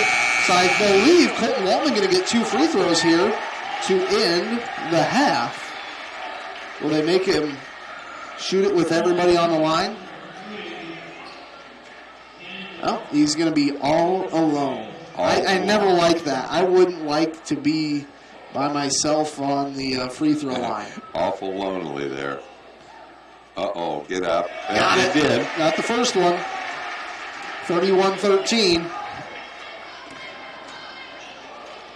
Second one up. No doubt about it. 32-13 Braves lead here going into halftime. We'll step aside here for a moment. We'll be back with John O'Connor and some of the girls talking about their 86-68 victory earlier. Back in a couple moments on KCHE. Costly dental coverage and paying out of pocket are a thing of the past. At Ryder Family Dentistry, we now offer dental membership plans starting at just $14 a month for children. With this, you receive cleanings, exams, and routine x-rays plus discounts if procedures are needed. Don't pay a dime out of pocket for preventative care. We've got you covered with dental membership plans at Ryder Family Dentistry in Cherokee, your whole health family dental practice. Here for you so you can be you at Kiva Boutique in downtown Cherokee. Before the weekend hits, hit Kiva Boutique in downtown Cherokee. A night out with the girls, a formal event with friends, a family function, or a working weekend. For each of your life's occasions, there's an outfit for you at Kiva Boutique. Style, selection, and service. Here for you so you can be you at Kiva Boutique in downtown Cherokee. ELC G and all the sportscasters for their support. I've got Tegan Slaughter here, and I'm going to have to say, I'm going to go out on a limb and say that we just saw a career high scoring for you. Yes. 32 points. So a nice game. Thank it was you. Just one of those games where, well, it was 20-20 again. We know that the Cherokee Braves first quarter isn't necessarily their best, but in this case it was 20-20, yes. And then went on a real big run again in the second quarter, kind of opened things up. So what changed? Well, we came out of the first quarter, and we just weren't rebounding. We let they have 3 really talented girls that we let them take over and foul after foul. We were not playing the pace we wanted. And my dad's like, hey guys, stop fouling. Like, that's what they want. They want to play slow. If we want to play our way of the game, we need to play fast and quit fouling. And we just could not stop fouling, and that really slowed down the game. In that first quarter, they got a lot of driving layups on you, too.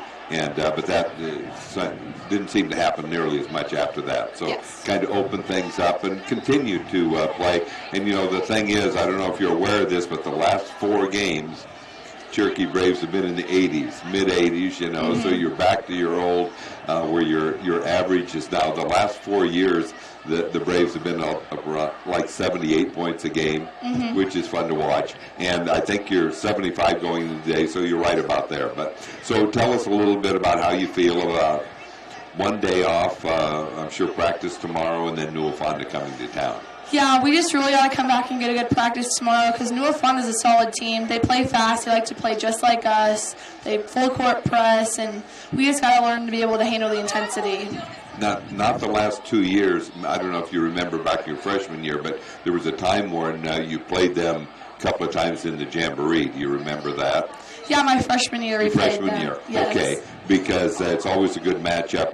And I saw the second half of their game over there in Jamboree playing right before you this year, and I just thought, you know, they don't have a lot of size. They just play a lot, I guess, the way you do.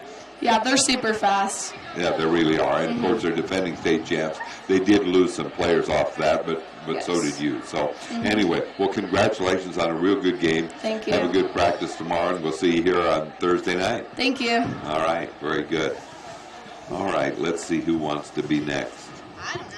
I made Jamae. Jamae's going to be next. Oh. And so, anyway, thank you. 20-20 at the end of the first quarter, and then you got foul trouble. I did. Early on, yes, I did. Did you notice that when you get in foul trouble, then you see a lot of the game from the bench? Did you notice that? That happens. That's frustrating, I'm sure, to you. Yes. And I just think the refs were foul happy. Well, they were. There were a lot of just ticky-tack fouls, no question. But I like it when there's just a little bit of contact. I mean, you know. I mean, I just think we were just trying to be aggressive, and I think it's good to be aggressive and try to play tough defense, but then at the end, it kind of caught up to us because the refs were calling fouls, and then Brandon wasn't too happy about it, but I think we should have learned on earlier in the game that the refs were touchy, and I think we should have adjusted better than we did, but we didn't. Now, a good part of the game was that you sat out the last 4 minutes of the second quarter, but I think you kept the lead about the same. So that's just proving that the depth on the team is really good. Oh, for sure, for sure. All the younger kids have the capability to play in a game like this. If any of our starters are in foul trouble, I think they all go out on the court and they prove their spot and they work hard. So now, Newell Fonda is coming up on Thursday. I'm sure you're aware of that. So that probably means you don't get Wednesday off like you did last week. No, we definitely do not get Wednesday off. And I don't think we should get Wednesday off. I think we really, truly need to prepare for Newell Fonda because they're a great team. And I think some of there's this thing called prep hoops, and I don't think they're giving us any credit whatsoever when we play I agree. Newell Fonda. So I think if we work hard tomorrow in practice and we show up ready to play on Thursday, I think we'll definitely put up a fight against them. There have been a lot of different areas where you haven't been given respect. I mean, going into the year, I thought you'd be somewhere in the top 15, you know. And so, and then we lost the first game. But since then, knocking off some rated teams has been nice, and I think you're starting to get some respect. Yes, that has definitely been nice. I think when our first game when we played West, right. I don't think we played our best game. It was our first game. We were kind of nervous. We had young kids playing. Right. And I just don't think we were truly ready for that game. But as the season goes on, I think we're getting more respect because we're continuing to play how we have played in the past. Like as our motto is tradition never graduates. And I think we're truly carrying that on through the season now. That's for sure. We'll have a good practice tomorrow, and we'll look forward to seeing you on Thursday. And good luck Thursday against Newell Fonda. Thank you. Okay. And let's see. Here's Lexi. And another good game by Lexi. And you've been very good at driving aggressively to the basket. When you see an opening, Yes. you can see your eyes light up. Let's go to the basket. But anyway, 20-20 at the end of the first quarter, and we were just saying, for some reason, the Braves' first quarter isn't necessarily, maybe against West Sioux it was, but most teams, it's just a so-so first quarter. Second quarter, you kind of open it up about a 15-point lead. Yeah, that helped. Oh, at halftime, we talked about we have to stop fouling because they shot like 8 free throws right before the half in like a minute, and like we know we have to be disciplined. We just get really like anxious, I think, and we want to play fast and all this, and then we start reaching. But I think we played so much better when we came out after halftime, and we finally started to get steals and breaking it open a little bit. Exactly, and no doubt about the fact that they called the foul so closely, just a little bit of a touch. Very touchy tonight. And very touchy. So there were so many shots, particularly in the first half. It slowed down a little bit in the second half. Yes. But so anyway, you've got one day of practice and then Newell Fonda. So this we know this is a tough week, but so I'm sure you'll be concentrating on a lot of things Newell Fonda does. They play kind of the same way you do. They play very similar to us. Right. They press. They play fast. They want you to be out of control. They can shoot threes. So pretty similar to us. Pretty similar. That's be a great right. game. Exactly. Yes. So Lexi, thanks a lot. Good game tonight, and we'll look forward to Thursday night. Yes, thank you. Okay, good. And then we'll get Brandon here. Put the headset on. So Brandon, I hear maybe you might have told him at halftime, not letting him shoot 8 foul shots in the last minute or so. Well, John, I just talking to the girls at halftime. I said we got to be more disciplined, and I'm saying it in a nicer way than I did at halftime. I was a little upset about how we did some crazy fouls in the last minute and a half, and we had our 2 good players on the bench, in Stokes and Tyndall, and I knew that, and I want to take advantage of that. And then Mitchell's picked up her second foul late in the second quarter. And I just said, we got to take care of business. I told them in the huddle, don't foul, don't foul, don't foul, don't foul. And you hear me screaming it, and we fouled. So, we're a young team. These kids will get smarter, get stronger. And I think, things going forward, I think this is a good learning lesson. We can't have those fouls late in the second quarter to put us in a predicament that we were in. And every game's a little bit different. There's no question from the start that you could tell the touch fouls were being called. Yeah, there was a lot of touch fouls called. We're both in, Jamae got in foul trouble this evening again. But the big thing for us to be successful in what we want to do, and down the road, we got to keep Jamae on the court. Being one of the best players in the area, Jamae Nichols needs to stay on the court for us. But, some other girls stepped up tonight, and I thought they played a good game. I thought Tegan had a real nice game tonight. She's been struggling with her shot, and, coming home. She had a great game. Coming home depressed, and I just kept talking to her. You're adjusting to your brace, get used to it. We've been working on her shot a little bit, bringing her shot down, and tonight, she deserved it. The kid's been working hard, and she played a good game for us. That's right. She's been playing the all-around game. Even when she wasn't shooting well the first couple of games, she was all over the place. I think against Unity, she had like 14 steals. That's amazing. Yeah, we just have a great crew. We have 4 girls in double figures with Jamae and Lexi and Tegan and Kenna. And Kenna's been shooting the ball a lot better for us, too. And I've always had confidence in Kenna. I keep telling Kenna, you need to shoot the ball. You're a big part of what we want to do and going forward with this team. And I just thought the kids all played hard. Grace Anderson being sick last night and going home for school yesterday hurt us a little bit. We kind of have a plan on the JV and varsity, but I thought Anna Paulsrud jumped in and stepped in and played a good game for us tonight. I just told Anna, your major role tonight is just to rebound and play good defense, and I thought she did that for us. Did, and another key thing with Jamae on the bench the last 4 minutes of the second quarter, you kept the lead about the same. So your depth is really coming through for you. Yeah, our depth is coming really good. We've been playing 11 kids, and, we played Molly Pitts a little bit in the first and second quarter. We really couldn't play her in the third because she ran out of quarters. And we're trying to get that. Once we get a few more kids back, we just can't play. We had to be careful on the quarters we play because of the state rules. But it'll be nice to get some more kids and just give Molly a few more minutes because Molly's been playing really good D and been playing hard for me. Okay, so one practice and then a big game here with a real good team, Newell Fonda. Yeah, we got to practice tomorrow. We got to get after it tomorrow. We got to adjust some things, and I think we will. And then we play a real tough squad, and Dick Jungers and Coach Jungers does a nice job with that with the kids over at Newell Fonda. They're a very good basketball school, so it should be a really good shootout on Thursday night here at Cherokee. Sounds good, Brandon. Congratulations on the win. We'll look forward to Thursday. Thank you, John. And we're just about ready to go. We're back to action here. And we have a basket down at the other end by Alex Paulsrud. He's up to 8 points. And Cherokee's expanded their lead to 4, make that 34-13. 34-13 is the score. And with the basketball, it's Sander. Sander has the ball. He's a left-hander. He gets it in the corner, and the three-point attempt is up and no good from the left baseline there by Howard. And the rebound goes off to Ryan Hurd. Paulsrud with it, left side. Kicks it back out. Ryan Hurd steps into a three. Looks good off the front of the rim. Long rebound hauled in by Hurd. Somebody's got to be open. Farver right side baseline. Pump fakes. Goes to Ryan. Ryan to Lundquist, left side. They go to Farver underneath, left side low block. Pump fake, turn, spins. Basket goes in, and he is fouled. So Cherokee leading here, 36-13. 6:05. Coach Slaughter pretty happy with that win. But he was happy with the win. He did say that in the second quarter when Cherokee had like 8 fouls in the last minute, he was a little upset about that. And he told him so at half. But, other than that, happy with the game. Farver makes the free throw, makes it 37-13. Sander across midcourt. Jensen, well, not quite across midcourt. Now they go. Sander goes left side. That's Eglin. Got to flip it over here. Christensen up off the glass, got it to go. Nice shot there by Matthew Christensen. Braves with the ball. Here's Ryan Hurd. Braves working left to right. Hurd goes behind the back, between the legs. Paulsrud, he needs to spin. Pump fakes, kicks it out. Joe Benson for three in the corner, too hard. Rebound goes off to the Midgets with Jensen. He's going to push it across midcourt. He'll go right side. Octavius Percy Mays with it. Spins.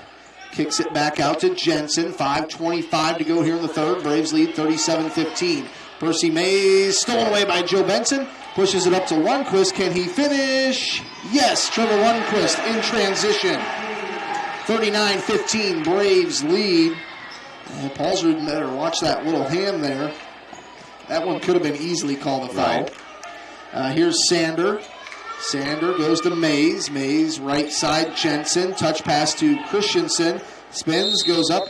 And I thought Ryan Hurd had a handful of that one, but he'll be getting 2 free throws. And it's actually on Alex Paulsrud. John, I have a feeling it's going to be pretty packed over here Thursday night. Yeah, it should be. Yeah. New will find a defending state champion. And I think Coach Slaughter said they haven't lost something like 40 games in a row. That sounds about right. They've had a remarkable run. So Christensen at the free throw line here. So set, second free throw, in, out, back in. Makes it 39-17. Next time out, we'll step aside as we've got to take care of some power issues here, but we'll get through it. Hopefully. Holding on, barely. Joe Benson with it, cross to midcourt to Farver. Farver fakes a pass, goes up with the right hand. 41-17. It's a 24-point lead here for the Cherokee Braves. That's a new man in there, Aldo Alvarado. And it's going to be they're going to say ELC ball. Paulsrud had it, thought he maybe got it before it went out of bounds. So on the inbound, it's going to be Alvarado. Sets the play in motion. And throws it to Joe Benson. Gets it up to Lundquist. Nobody will catch him. The layup is good. If you get Trevor Lundquist out in open space, he is very quick. So he's got 4 points here in the third quarter. 43-17. Almost had a steal there. They kick it left side. Howard for three. Tristan Howard off the bench. The sophomore wears number 20, and he just scored 3. 43-20, a 23-point lead here for the Braves. Joe Benson dribbles left elbow, goes to Paulsrud, pump fakes, has the ball stripped out. Joe Benson picks it up. Joe Benson with it, goes to Kobe Grell. Kobe Grell works it to Lundquist. Lundquist back out to Farver with the left hand, now to the right, back out Lundquist, touch pass back to Farver. Farver to Paulsrud, he'll hang, he puts it off the glass, got it to go. Having a nice game, he's double figures. He's got 10 points. And here is Eglin. Eglin goes over to Tristan Howard. Now back here is Howard for three. Shot no good. Paulsrud got the rebound. We're going to have a jump ball. Got locked up with Weston Chastain. The ball will belong to the Braves. Ryan Hurd back in the lineup here. Ryan only has 2 points, but you have a feeling teams really try and key on him. He's going to work against Eglin across midcourt, dribbles, kicks it out, and that is a 3-point shot up and good by Alex Paulsrud. Don't normally see him shoot the 3, but hey, he's feeling it here tonight. Do you think we'll have a heat check at some point? Could have that. Here's a 3-point shot, up and no good. Howard with the board. Dumps off the pass to Shosteen. In the lane, shot up, no good. Paulsrud pulls down the rebound. And here is Ryan Hurd. He's going to push the pace down the middle of the lane. Nobody will touch him. He puts it in with the right hand. 50-20. It's a 30-point lead for the Cherokee Braves. This ELC team is 3-1 on the season. Eglin goes up to Alvarado, straight away, works at top of the key, and Joe Benson knocked it into the stands unintentionally. 2:40 to go.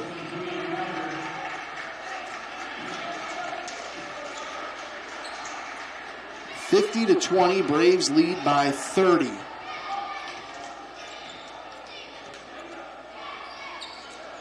(2:32 to go), and they get it off to Alvarado. Alvarado kicks it over to Eglin, back across midcourt, or right side. Alvarado goes to Shosteen. He'll go a little scoop shot. John, I'm going to ask you, is there a power outlet open on that side over there, or is there 2 things plugged in? Oh, there is one left. There is, so I'm going to grab this cable, and we're going to have a little teamwork here. Should be in here. Free throw is up. No good. Okay, so you want to plug this in? Yeah, plug that side in. Simon Fuller would be proud of me using the wall outlet instead of 9-volt batteries. We're putting John to work here. At the free throw line, Shosteen for ELC. Free throw is Did that work? Up and good.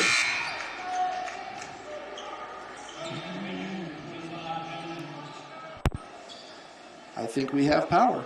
All right. We've got power. All right, here's Joe Benson, goes behind the back, trying to get the ball across the midcourt, gets it over to Hurd. Hurd drives, kicks it. Carver, a touch pass to Benson for 3. Nothing but net. I tell you, Joe Benson's a shooter. Here's Mays, goes to Sander. Left side, that's Vaughn. He'll take a jumper, shot no good. And Percy Mays knocked it out of bounds. It's going to be Cherokee Braves basketball. Maybe we'll put this in with here. You want to save those? Yeah, we'll put them in with there. That way we know they're the good ones. Here's the inbound to Farber. Now to Hurd. Ryan Hurd gets it across midcourt. Goes right side. Carver back down to Hurd. He'll spin. Tough shot won't go. Through the contact. Nothing called. 53-21. Sander with the rebound. Gets it across midcourt. Picks it back up to Christensen. Back to Sander. Quick launch 3. In and out. No good. Percy Mays with the rebound. He'll kick it out to Vaughn for 3. No good. Ryan Hurd, another rebound. Hurd going to push the pace here. Dumps it off to Carver. He'll step up. Nope, he goes to Hurd. He'll take a 3 if they get it to him. If they let him, and they do. 56-21. Yeah, he as much as said, his defender, you really going to let me have this? Ryan Hurd's one of those kids, you got to have a hand in his jersey, otherwise he's going to knock it down. Here's Vaughn with it. Adrian Vaughn. Adrian Vaughn, just a sophomore, pretty good ball player. Gets it to Percy Mays. Right side, Jensen. Back to Mays. Joe Benson had a hand on it, but he's called with a foul. Caught with his hand in the cookie jar? You could say that. Kobe Grell going to come in Trevor Lundquist coming in for Kobe Grell.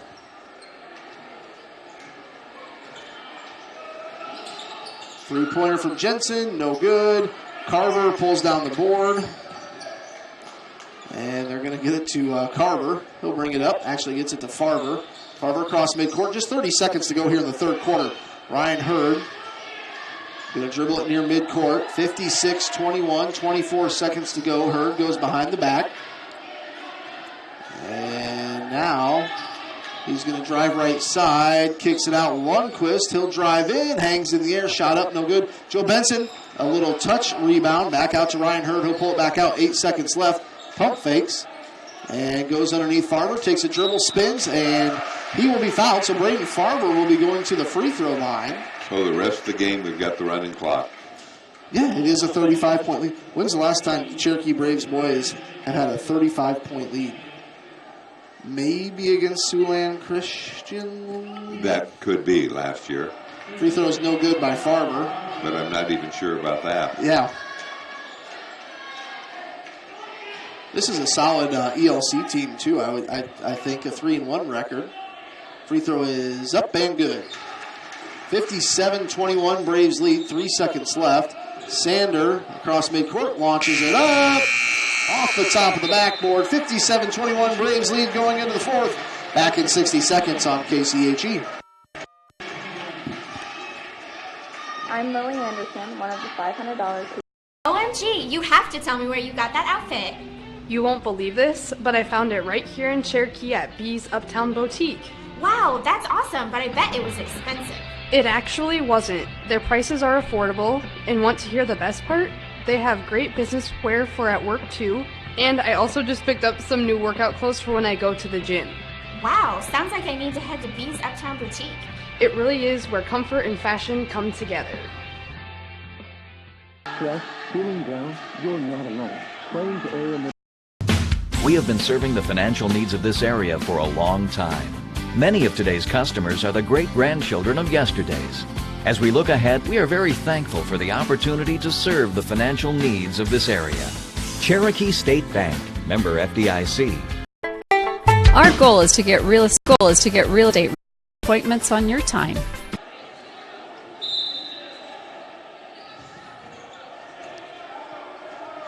Got Tyson Fuller up here. 57-21 under, we just started quarter number 4. We'll have continuous clock. It's a 36-point lead here for the Braves. Here's Vaughn working against Farmer. Goes to Christensen, dribbles to the free throw line, and we've got a foul.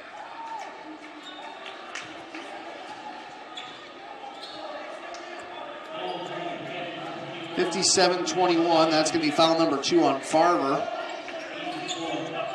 Percy Mays with it, trying to get the ball in. Has to throw it. Lundquist almost had a hand on it. Now they go back out to Vaughn. Vaughn dumps it underneath. Christensen goes up over Farber. And Braden didn't really want to pick up his third. Let him have the bucket. 57-23. That's 8 points for Matthew Christensen. And here's Joe Benson. Crosses over. Works it near midcourt left side. And he'll be fouled. Finally, they're going to call something. So 6:55 clock will roll here. As soon as the game's over, I might run down real quick and remind Coach Hurd to come up here and bring a couple boys with him. That's a good idea. Benson works at Paulsrud. AP with it. Goes to Hurd. Works at baseline, kicks it out. Farber now left side. Bounce pass to Ryan. He'll go up off the glass. There's going to be a foul on the floor. 57-23, Braves lead.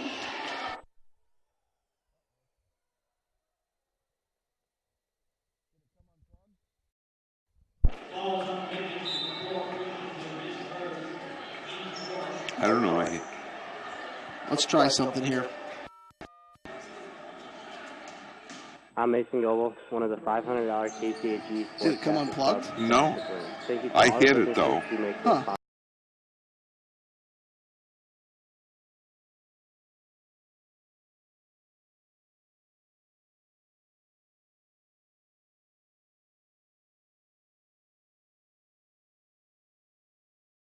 Cherokee, where you can find fashions for work or play in just your size. Get a win over your hunger with Godfather's Pizza.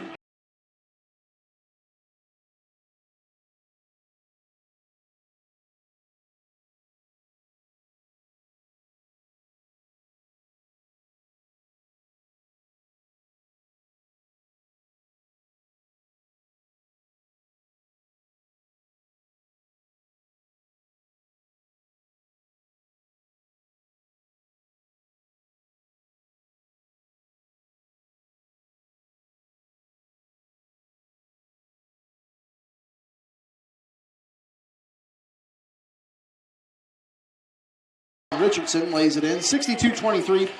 We've got 5 minutes to go in this ball game with continuous clock. It'll go pretty quick. Each team with 4 team fouls, so it'll take a while to get the free throws. Here's Lundquist working straight away. Works it to Paulsrud, but it's hit out of bounds. It'll stay with Cherokee. Coming into the game, Jackson Wright, Alvarado, and Chase Olson, a senior. So the Braves will inbound it. This time it takes for the players to get off the floor. It's just going to run off the clock. They get it into Hurd. He's going to work it under the baseline. Can't finish the reverse layup. Loose ball picked up by ELC. And Coach Hurd going to bring in his second unit here. Paulsrud almost had a steal there. And now they go to Jensen, left side baseline. He'll get a screen, pulls the trigger on a 3. No good. Ryan Hurd pulls down another rebound. I'd like to see Ryan get another bucket. Try and get a double-double for sure. Yeah, 2 free throws. How about 2 free throws? We'll take it.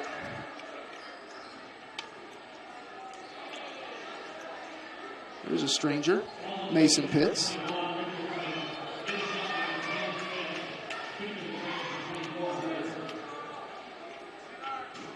Free throw is no good.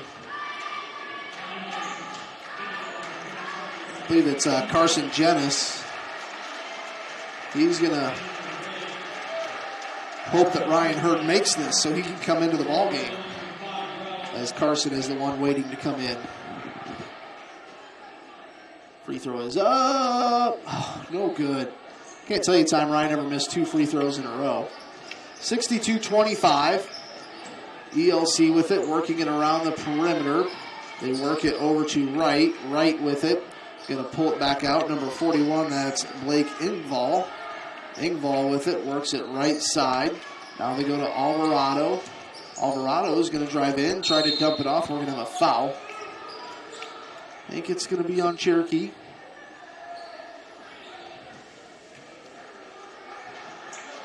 Ryan Hurd will get a round of applause. 9 points, but I would assume Ryan's probably had close to 15 rebounds tonight. He's played a great floor game. I completely agree.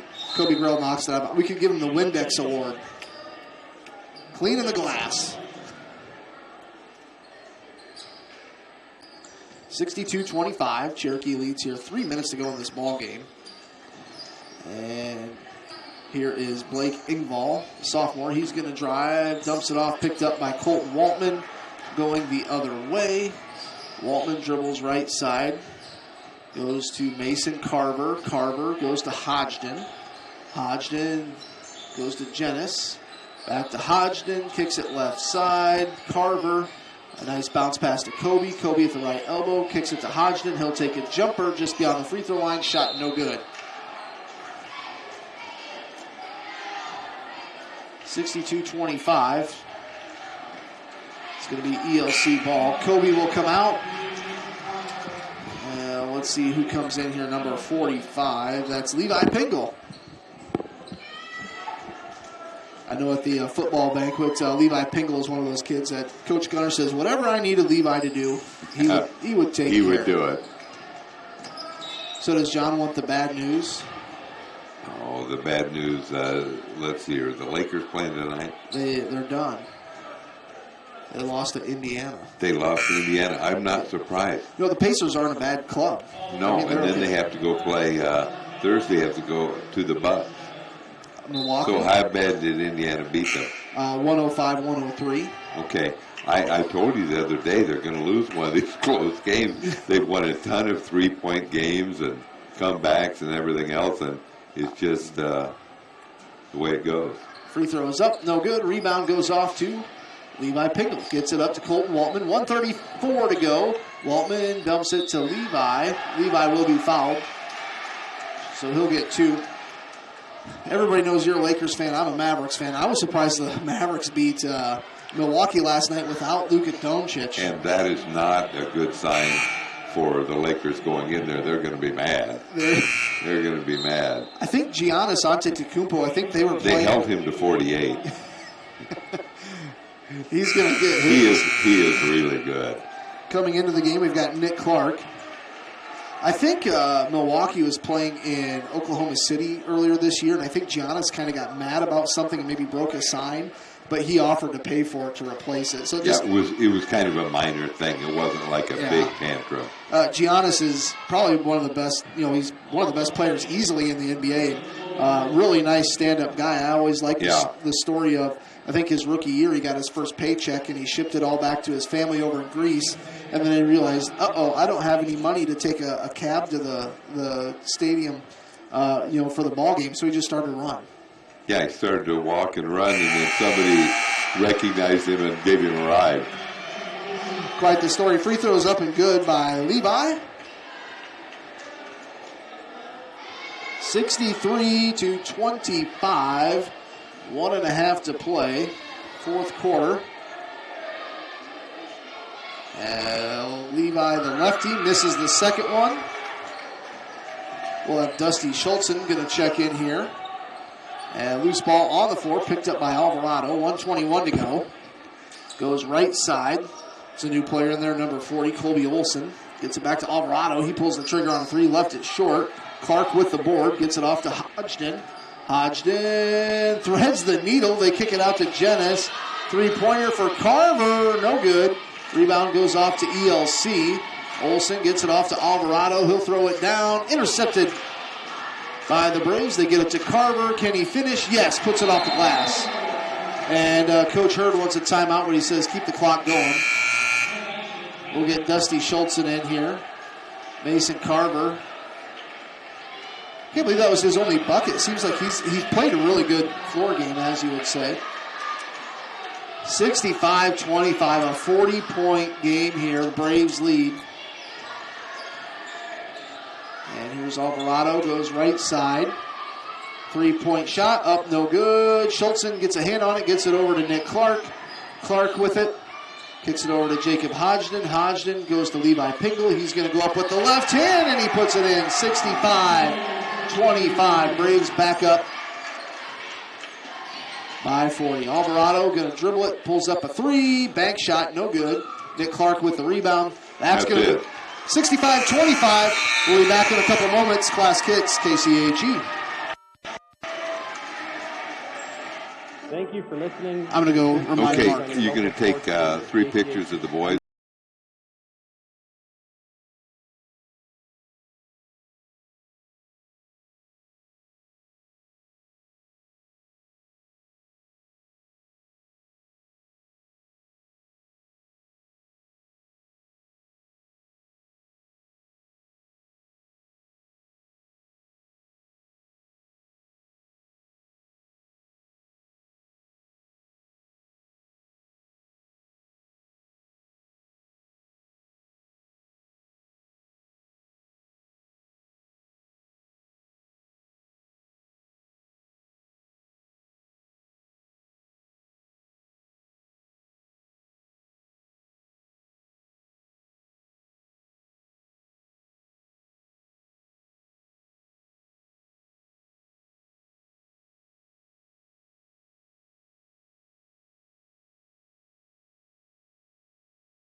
Cherokee wins at 65-25 as that fourth quarter with a running clock really sailed by as they win it. And so Cherokee with 2 points for Colton Waltman, 13 for Alex Balzer. They had a nice game. Trevor Lundquist, 7. Kobe Grell had 7. Braden Farver had 13. Mason Carver had 2. Ryan Hurd, 9. Joe Benson, 9 on 3 threes. And Levi Pingle with 3. And you might have missed Will Luger. Apparently had like an ankle sprain or something. I believe so. Nothing too serious from what I've heard is they just kind of want him to get healthy for Thursday. All right. So Isaac Sander had 3 for ELC, 8 for Matthew Christensen, 6 for Adrian Vaughn, 3 for Tristan Howard, 2 for Colin Richardson, and 2 for Jacob Jensen. Quarter scores, Cherokee led 22-6. 32-13, 57-21. That is a 36-point margin, so that meant the entire fourth quarter was played with a running clock, and it had 65-25.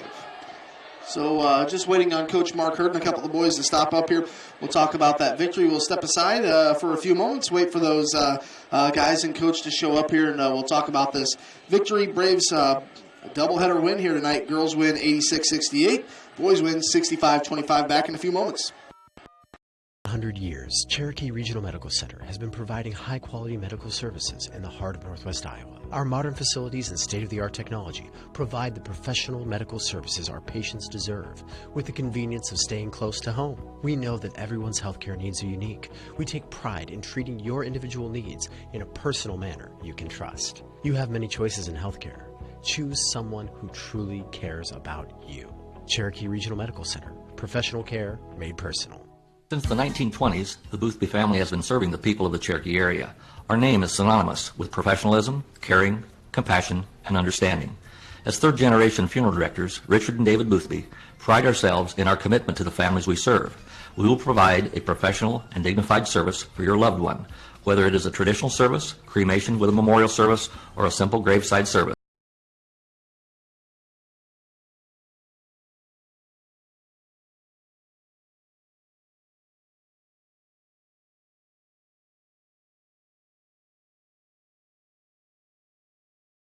In 1440, we got Braves coach Mark Hurd, 65-25. Coach, a 40-point victory against the ELC team that came in 3-1 on the year. Have to be happy with, first of all, the defensive effort. Yeah, that's probably as well as we've played probably ever since I've been here on the defensive end, where we're all moving, rotating, we're talking, communicating. That's been our focus the last week. We kind of felt like we give that Storm Lake game away, and it was nice to see us come out and rebound the last two games now and get that behind us.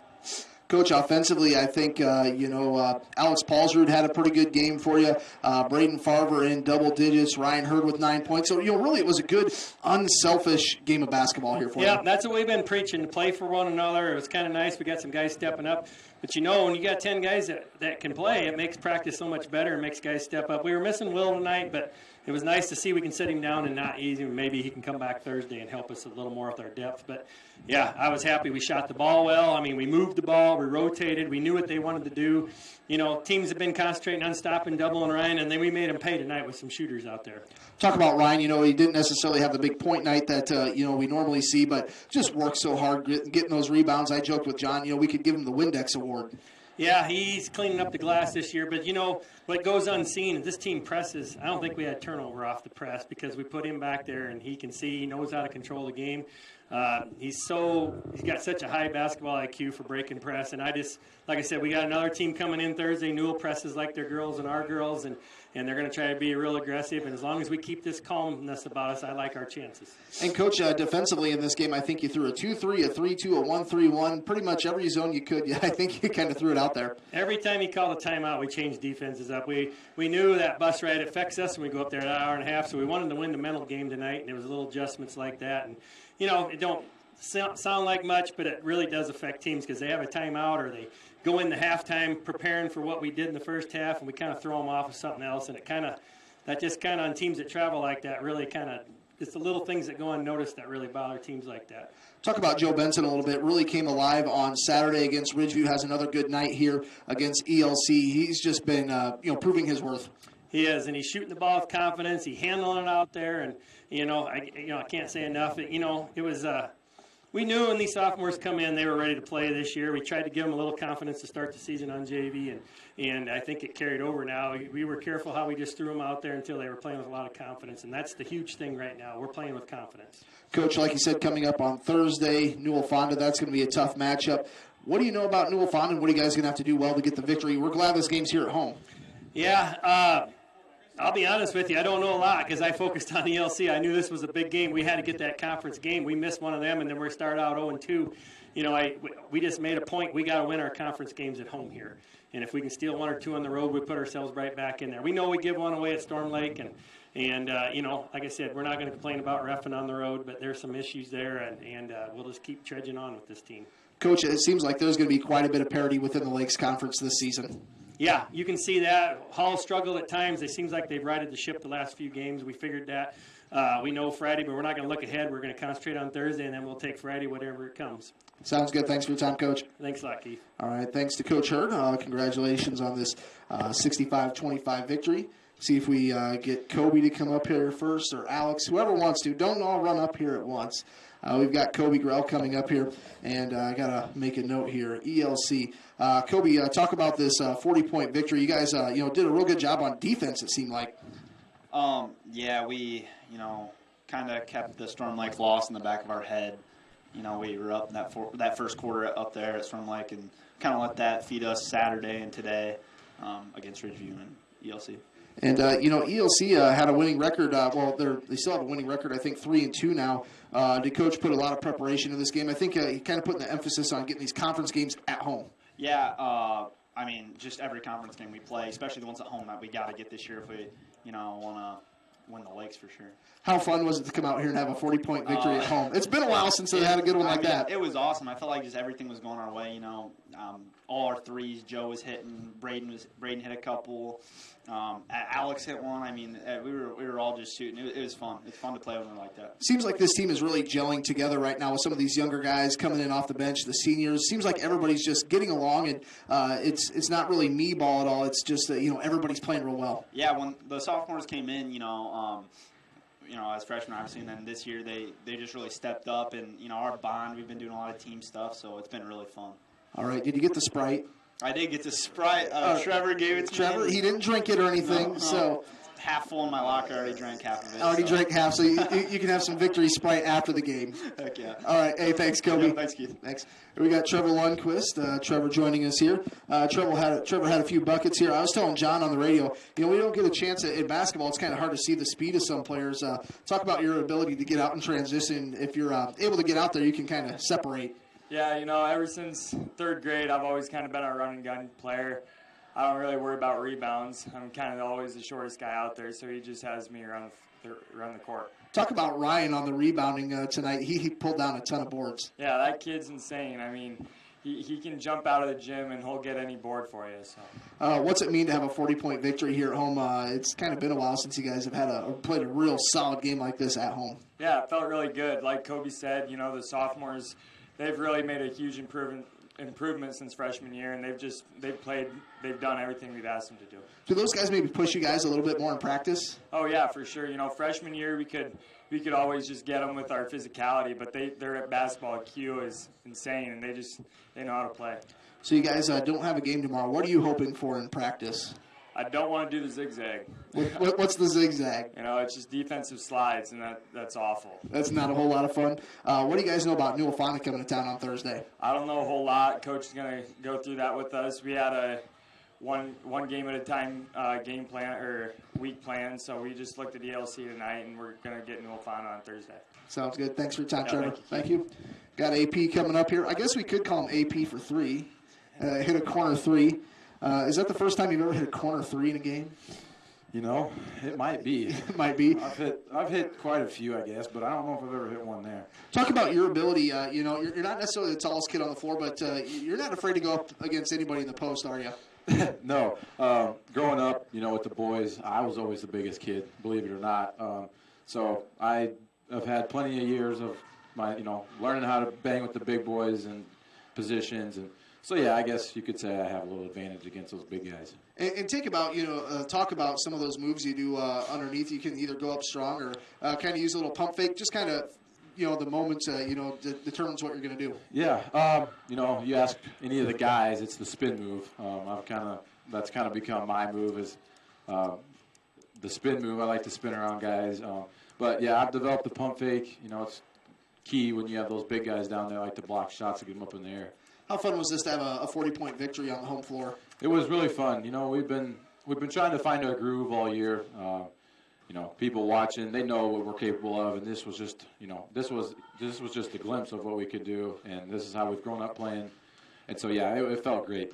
There was a lot of unselfish basketball tonight. Do you think you guys feel like you're playing your best basketball this season, just really meshing and gelling well together? Yeah, that was the focus coming in was, play as a team, play unselfish basketball, and I think tonight we really demonstrated that. We're trying to win, not score. We don't care about stats. We just want to win. So yeah, I'd say tonight was definitely our best performance in that manner.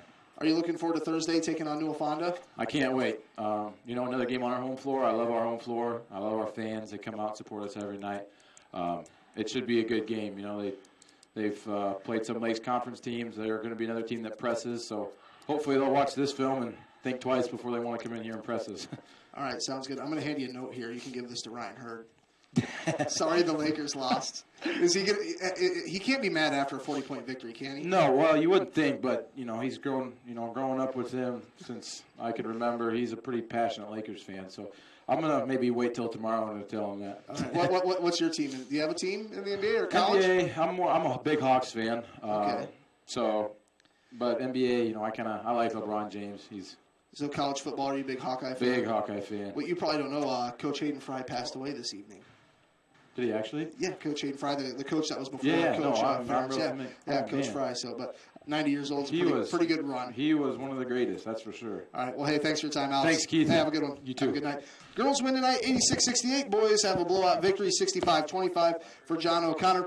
This is Keith Crane for KCHE Sports. We'll send it back to KCHE AM 1440. Big thanks to Adam Morris on the video side of it, taking care of everything for us. Have a great night.